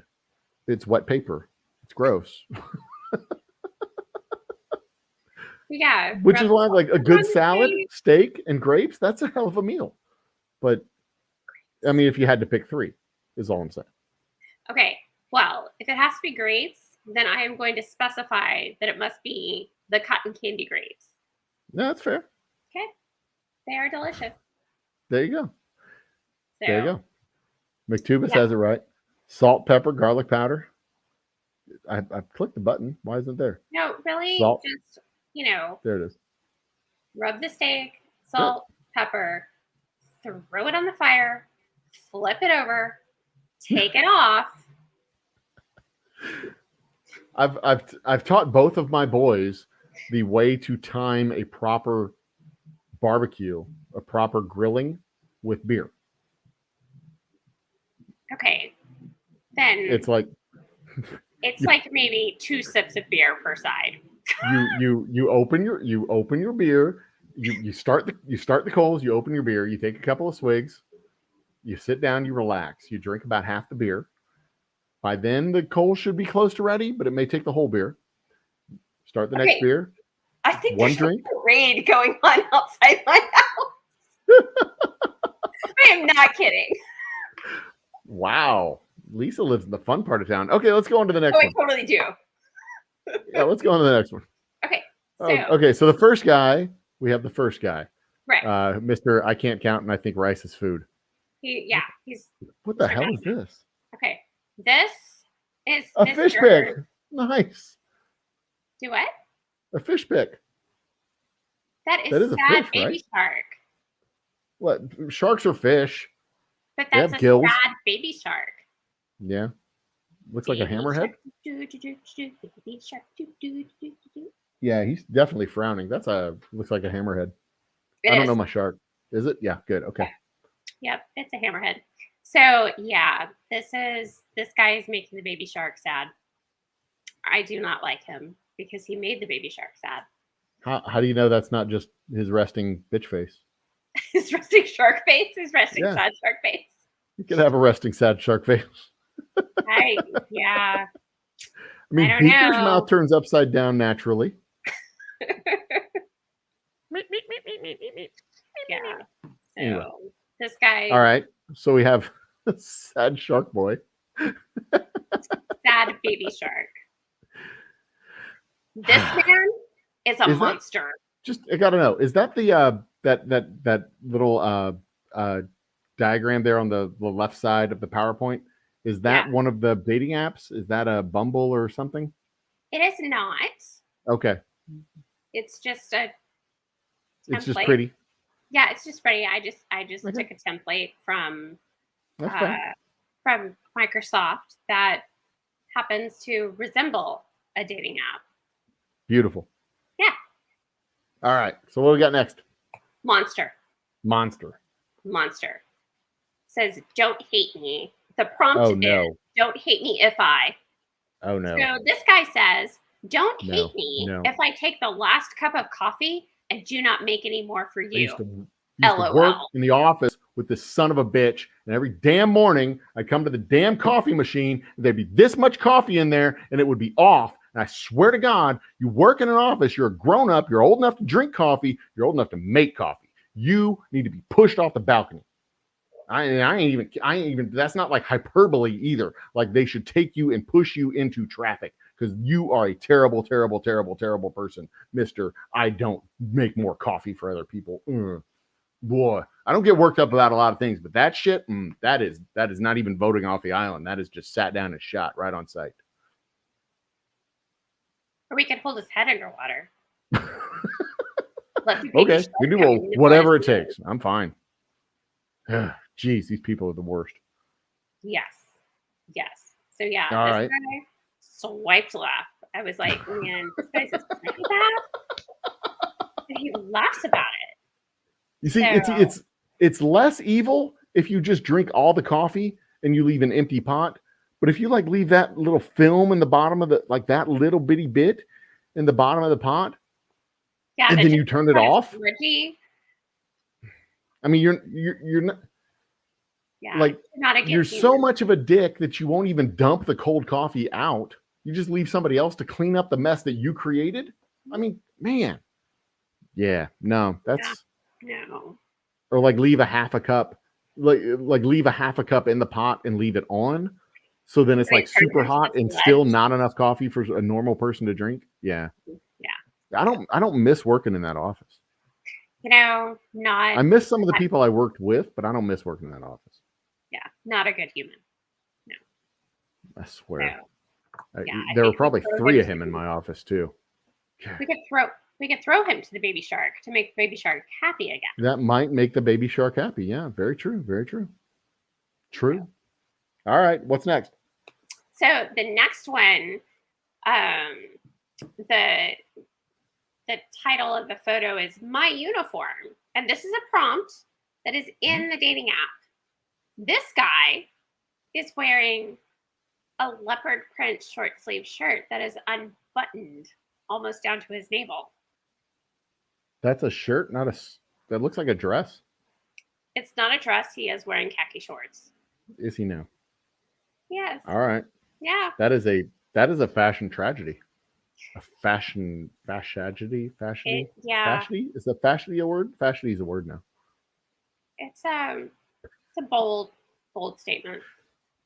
It is. Yeah, but that statement is not I have good taste in clothes. It is not that. That statement is you should probably swipe which one is it, left? Left. Left is bad, right? Yeah, you should Left probably is swipe bad. left. Swipe left. Man. Yeah. Maybe he's a male stripper. Oh, maybe. No, he is not. No. No. He doesn't. This guy definitely does not wax, and he is not like. Do male strippers have to wax? I don't know Ew. the answer to that. Ew. That seems like a occupational hazard to me. All right, we got 10 minutes. What else we got? The next one. So this is from Bumble. And the prompt says, if you laugh at this, we'll get along. So he writes, how do you date? The same way you eat an elephant. One bite at a time. That doesn't make any sense. Dear reader, I did not laugh at this. So I swiped left. You date one bite at a time? Yeah. I mean, is he a vampire? Werewolf? See, the better joke is, how do you date the same way you get to the Tootsie Roll center of a Tootsie Roll Pop? One lick at a time. See, that's a good one. No, it's not. It's better than biting. Ew. I'll give you that.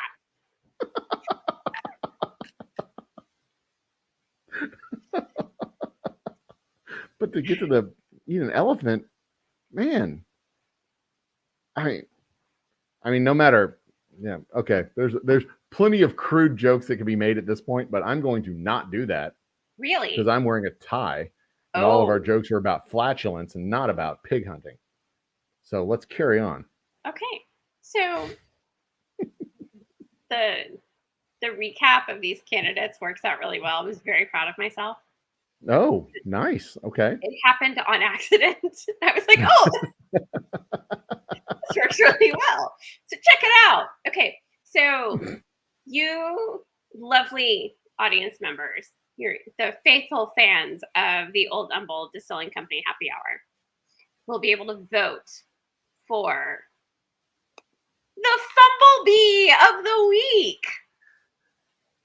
There you go. Now, see, here's the thing. What? Fumblebee is like a real company. What? They do like there's like 2 or 3 Fumblebee companies that I found. One makes honey and one makes like notepads and stuff, like little artistic stationery things. Yeah. Yeah. The one's like an organization company. Yeah. Okay. So I felt bad about doing the Fumblebee thing. Yeah, no, you don't have to. We can come up with a better name. No. Okay. Well, we can come up with that one. That's fine. I like Bumblebee, and I too found these companies, and I was like, yeah, this is definitely not going to lead to any confusion. Okay. So I think I'm safe intellectually, property law wise, Mr. Fair enough. Not a lawyer. Fair enough. So in the comment section. I mean, in the comment section. Go. In the comment section, please put the letter of the gentleman you think should be the Fumblebee of the Week. Now, these letters align nicely. A is the guy who is bad at arithmetic. It did work out good, didn't it? B is Mr. Man who made the baby shark sad. So B is for baby shark. McTubis, I feel you there, brother. Yes. C is for the psychopathic coffee thief. Mm-hmm. You know who has my vote. Yeah, I know. D is for the snazzy dresser wearing the leopard print. And E is for the man who equates dating with eating an elephant. So I've nicknamed him Elephant Man. Elephant Man. God. Yep. The elephant hunter. So again, What a A, lame. battered a Well, we have one vote for C already. B, baby shark. C, coffee thief. Doot. D, snazzy dresser. And E, elephant man. All right. We gotta know. We got one vote for C so far. Do you want to see the cool graphic that I made for like a trophy that I thought we should use? I do. Do you want to see the cool I want to see your Fumblebee trophy. Yes. You want to see my Fumblebee? Okay. Yes, I want to see your Fumblebee trophy. Okay. Can you see my Fumblebee? I see your Fumblebee. So it's a little football with two hearts on it. Right? Yeah, it's cute. Yeah. So I'm not done yet. But okay. this is the beginnings of the Fumblebee. Where's my bottle? There. He says his bottles look kind of like footballs. If I can find, I have a bottle like what he uses. Hold on one second. I'll be right back. Okay. Talk amongst yourselves. Yeah. Okay. So I couldn't see your comments while I was sharing because, like I said, I'm down a monitor tonight. I need to get some sort of. This is the type of bottle that he uses for his particular drink. And he says we found these bottles and they kind of look like footballs. Okay. That kind of looks like a football in the way that a baseball kind of looks like a baseball kind of looks like a Pringles tube. I mean, that doesn't really look like a football. That's the bottle he uses? It's the same bottle. Yeah. It's the same style bottle. And this is our classic Big Thicket Distilling Company Dog Trot vodka. But this is the same style bottle he uses. He says it looks kind of like a football. Yeah, I finally cracked open one of those bottles of vodka I've been hoarding. Yeah. Such good vodka. It is. It's 100 proof though, and it was. We will come back into the market with vodka at some point, but I think we need to make that vodka again. I don't know. 100 proof vodkas. I mean, there's just no. Well, we'll see. We'll do some market research and see if there's a reason to have 100 proof vodka. Okay. Do we have any more votes? We have C. We have A, B, D, and E, or just C is. Yep, C is plainly assholery. Yep. It looks like it's a unanimous decision. The coffee thief is the Fumblebee of the week. Bum, bum, bum. But the original graphic that I wanted to use. The Coach JB dildo of the week. Where's my cursor? There it is. I'll just poke it with my finger. Bum, bum, bum.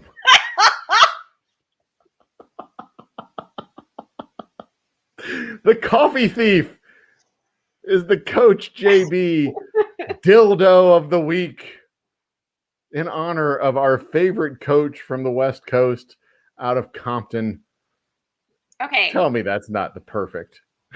And it's so perfect for the coffee. It is. And nobody else deserved that except for the coffee thief.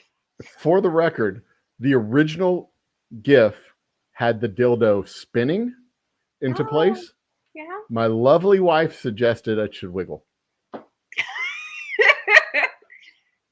She's like, "Can you make it vibrate?" I'm like, "I think I can. I think I can make it vibrate." And a saint. I know, right? Yeah.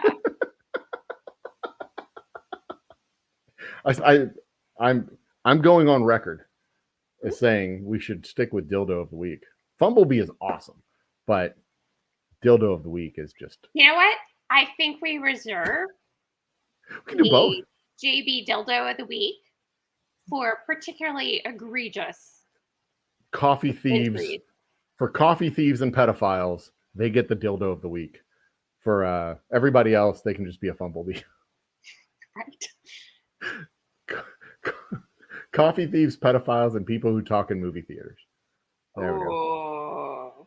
Although, I do have a confession to make. Yeah. I'm related to somebody who answered their phone in a movie theater. And here's the ironic thing. She was watching the movie Respect.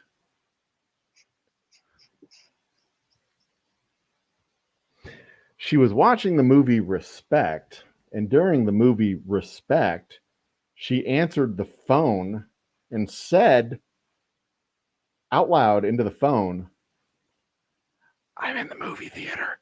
I can't talk on the phone right now." Like,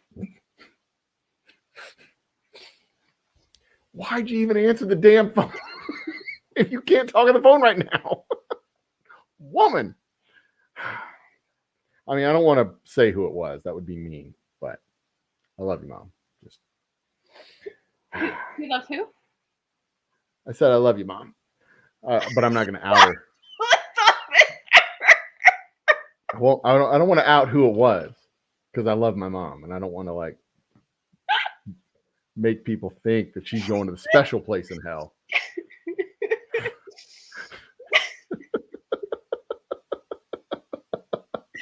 Oh, I could totally. She had a birthday recently, and I surprised her at the senior center. I showed up at the senior center, I grabbed a microphone, and we all sang happy birthday to her. She was properly mortified. It was awesome. Good. I have a very good microphone voice, turns out. Go figure. What do we got in the chats?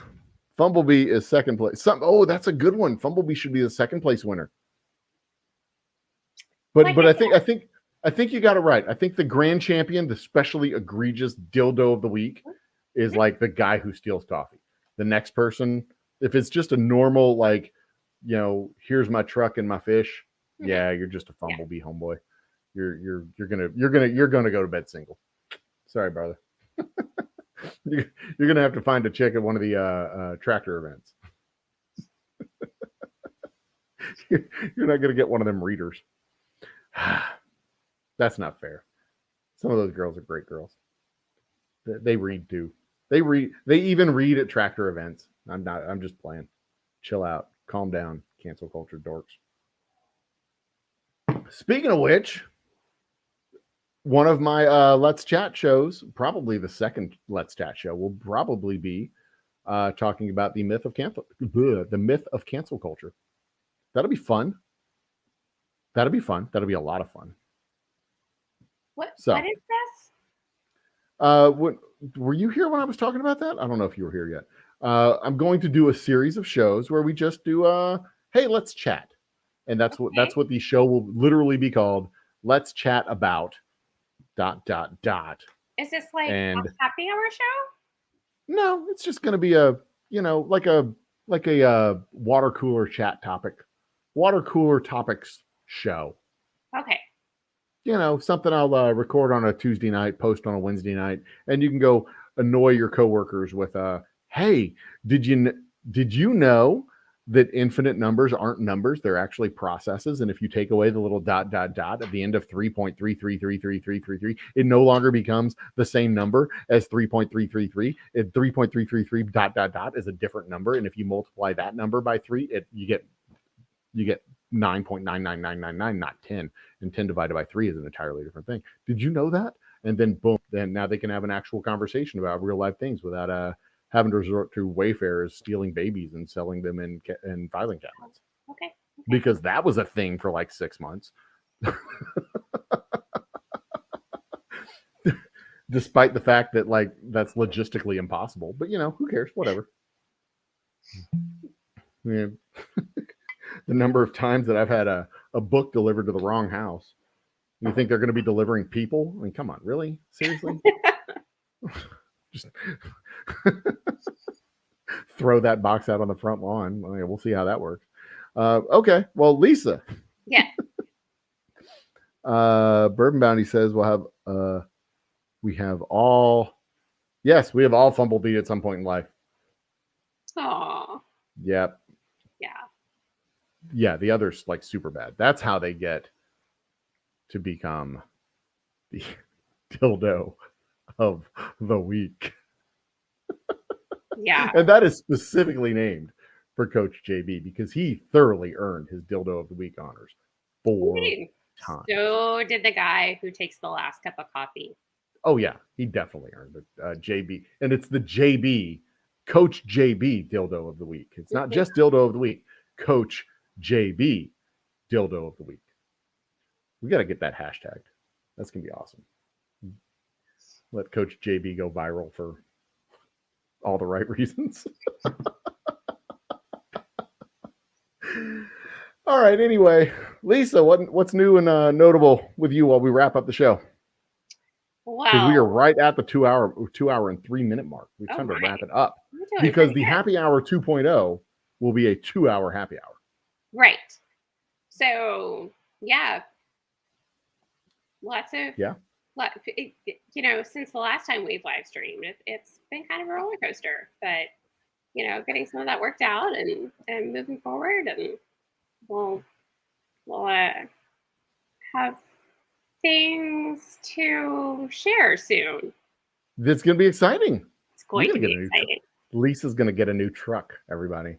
Don't tell her yet, but she's going to get a new truck, and it's going to be blue, and it's going to be 4-wheel drive, and it's going to have a dual rear axle. She's going to get herself a dually blue truck. I don't know if it's going to be a dually. And she's going to love it, and she's going to drive it around like she needs it. It's going to be hilarious. I am totally sold on that Chevrolet Silverado with the cat named Walter. The cat doesn't have a utility step.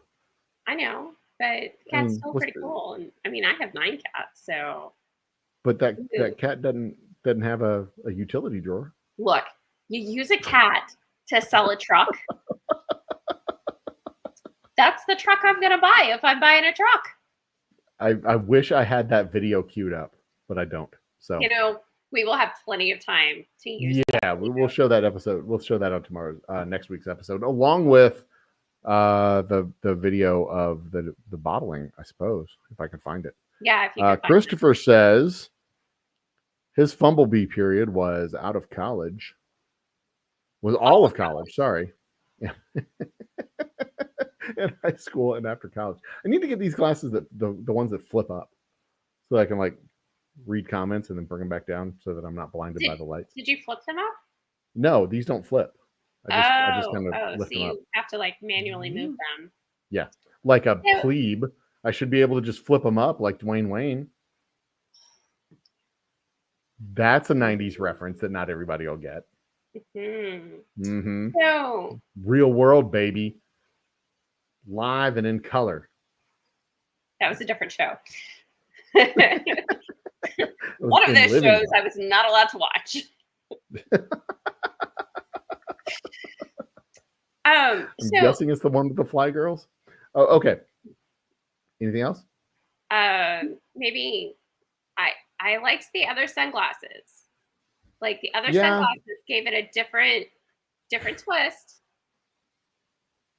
I don't know. I like the other hat. I like the flannel. I mean, this is nice. It's kind of classy, but I like the flannel. It fit right. But the flannel fit with the other hat, and I like the other hat. I'm more comfortable in the other hat. This is probably the first.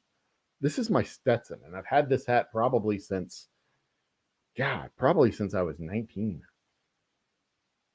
Man, I've had this hat forever. But anywho. Well, I don't think these go well with this hat. You got to properly accessorize your hat, and I'm not sure these sunglasses go properly with this hat. I don't know. We've got time to work this stuff out. We've got a whole, and I may get another. I may go and just order another couple of pairs of sunglasses because these lights are bright. I mean, I can't see shit. with these lights shining on me, I can't see anything. And they're not even shining directly. They're like off to the side. But you know what you're gonna do. All right. What do I have going on, Lisa? Well, we've been bowling. Yeah, we've got And straight whiskey special reserve going out in stores. I've got my the River road Revival. show, the River Revival in 2 weeks, right? They are, I think they may have day passes still for Saturday, but they're not cheap. It's like $100 and something bucks for the day, but it also pays for all your food and all your drink. So, you know, it's not a bad value. It's just not cheap. But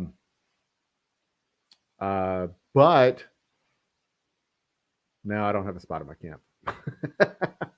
I was going to say there might be a local distiller who has a spot at his camp if you convince him to let you stay at his camp. But I don't have a spot at my camp. That's all full up.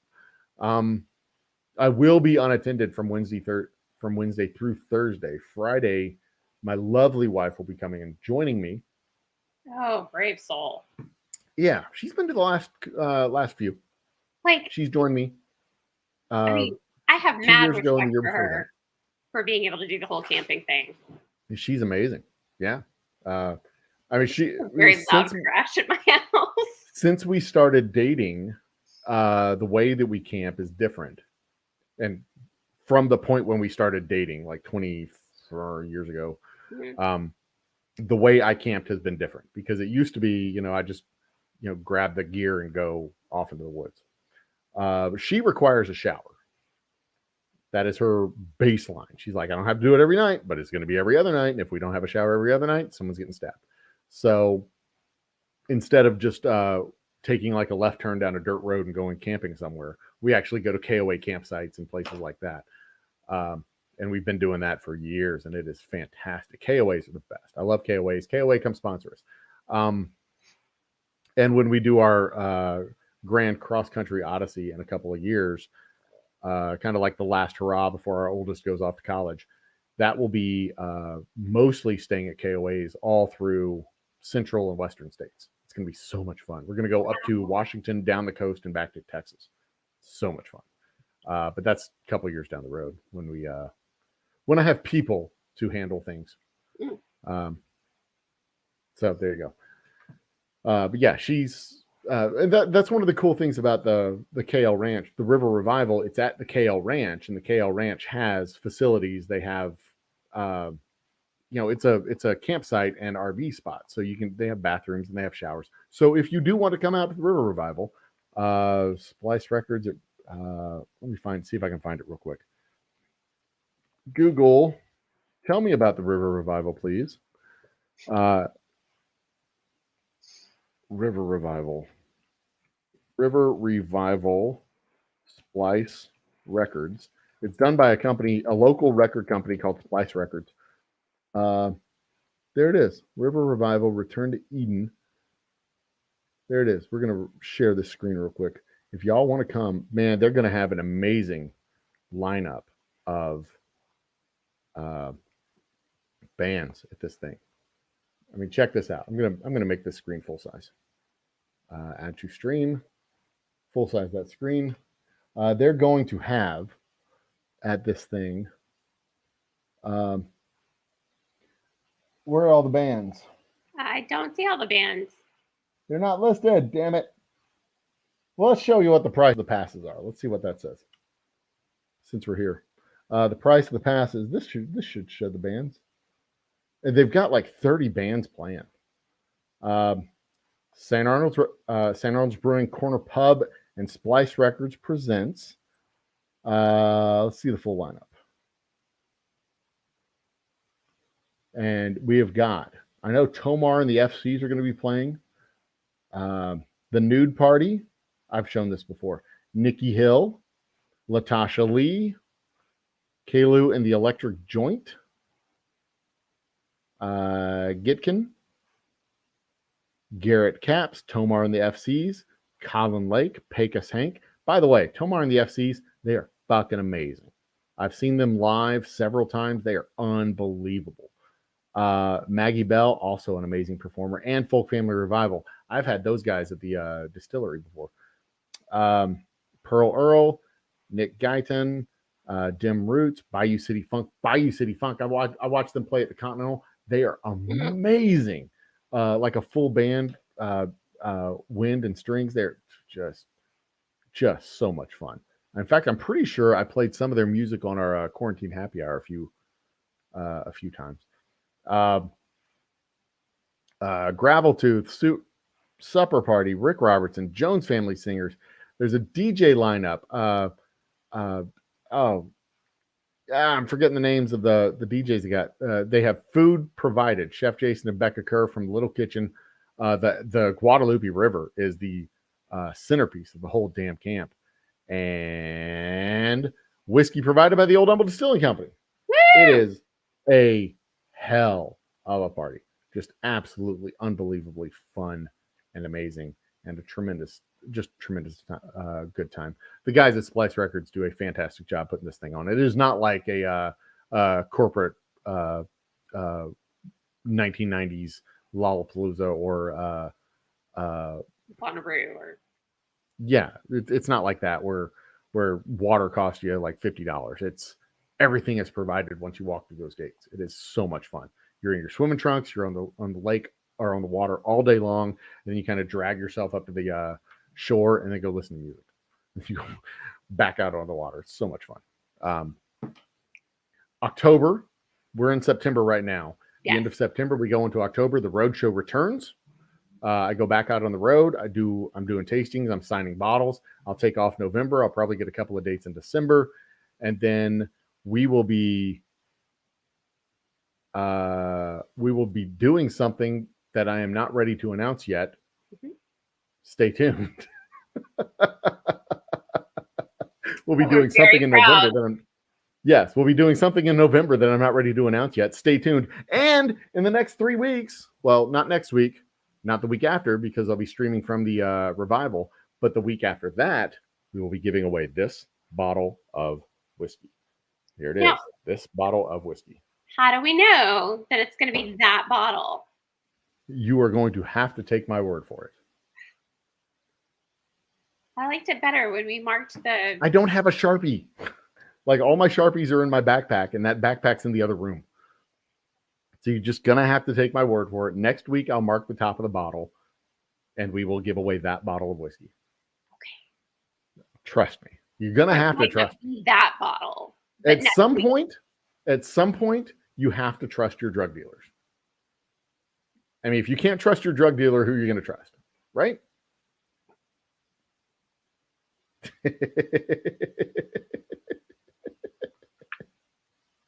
I mean, come on. I mean, you've just got to trust me that that's the bottle and there's no rat droppings in it. Wow. You know, at some point. That's just how it goes. So there you go. Next week, Pocky One Chip Challenge. What's in this bag? This bag right here. This bag has the Pocky One Chip in it. We will open that bag up. Our science advisor, Tanya Rogers, will be joining us. I don't know if she's doctor yet. I have to check with her. But she's amazing. She's an amazingly just talented, smart, funny, cuckoo bird. I love her to death. She'll be coming on, so you'll have somebody to talk to while I'm over here panting and dying. It's going to be awesome for you and her and everybody else out there who enjoys watching me suffer. Yeah, and we're going to talk about some of the really cool stuff that she's been involved with lately. So if you're kind of a science NASA space nerd, this is going to be your episode. I mean, golly, what the credits that she has. She's involved in like synthesizing water on the moon, sequestering carbon from the atmosphere. I think something along the lines of AI robots that'll steal your brain and eat them. Maybe that's something I made up. I'm not sure, but we'll confirm it, or she might be hiding the truth. I don't know, but she's definitely one of the scientists that knows the truth, and she won't tell you about it. She's a good one. I like her. I like her a lot. But you pour a couple of drinks in her, and she will tell you exactly what planet Elon Musk is from and where to find it. Because you can, I mean, I've said too much. Yep. Now I'm going to be the one in the spacesuit next time he launches a car into space. Yeah. Oh, well, it's been a good run. What can I say? Right? It's been a good run. We got a McTubis. I, for one, will be, what's he say? Why isn't it showing? There it is. He will enjoy that. He will enjoy me suffering and Tanya being awesome with her just big fucking brain, and you and your big fucking brain, your big brains talking to each other. I don't even think y'all move your mouths when y'all talk. Like your brains just talk to each other. God. That's pretty awesome. It's an amazing thing. It truly is. So with the Pocky One Chip Challenge, I will have to wear gloves because it is covered in hot sauce or powder. Or, I don't know. They say it's hotter than last year. Okay. Last year, if I recall, my box is up here, I think. This is my box. This is my Pocky box. Ah, here it is. Yeah. So last year, here's the old Pocky box. Last year, I got the 2020 banner. Is it upside down? Yep. There it is. I have that from last year. So we will find out. They say it's hotter than last year. We will find out on next week's episode. Tune in to the Old Humble Distilling Company's Happy Hour 2.0. We shall see how it goes. Lisa, say goodnight to the people. Good night to the people. I can always count on you. Good night, everybody. Cheers. Please spay your pets so I don't have any more cats. She will kidnap your cats. And be awesome. Drink humble. Cheers and good night.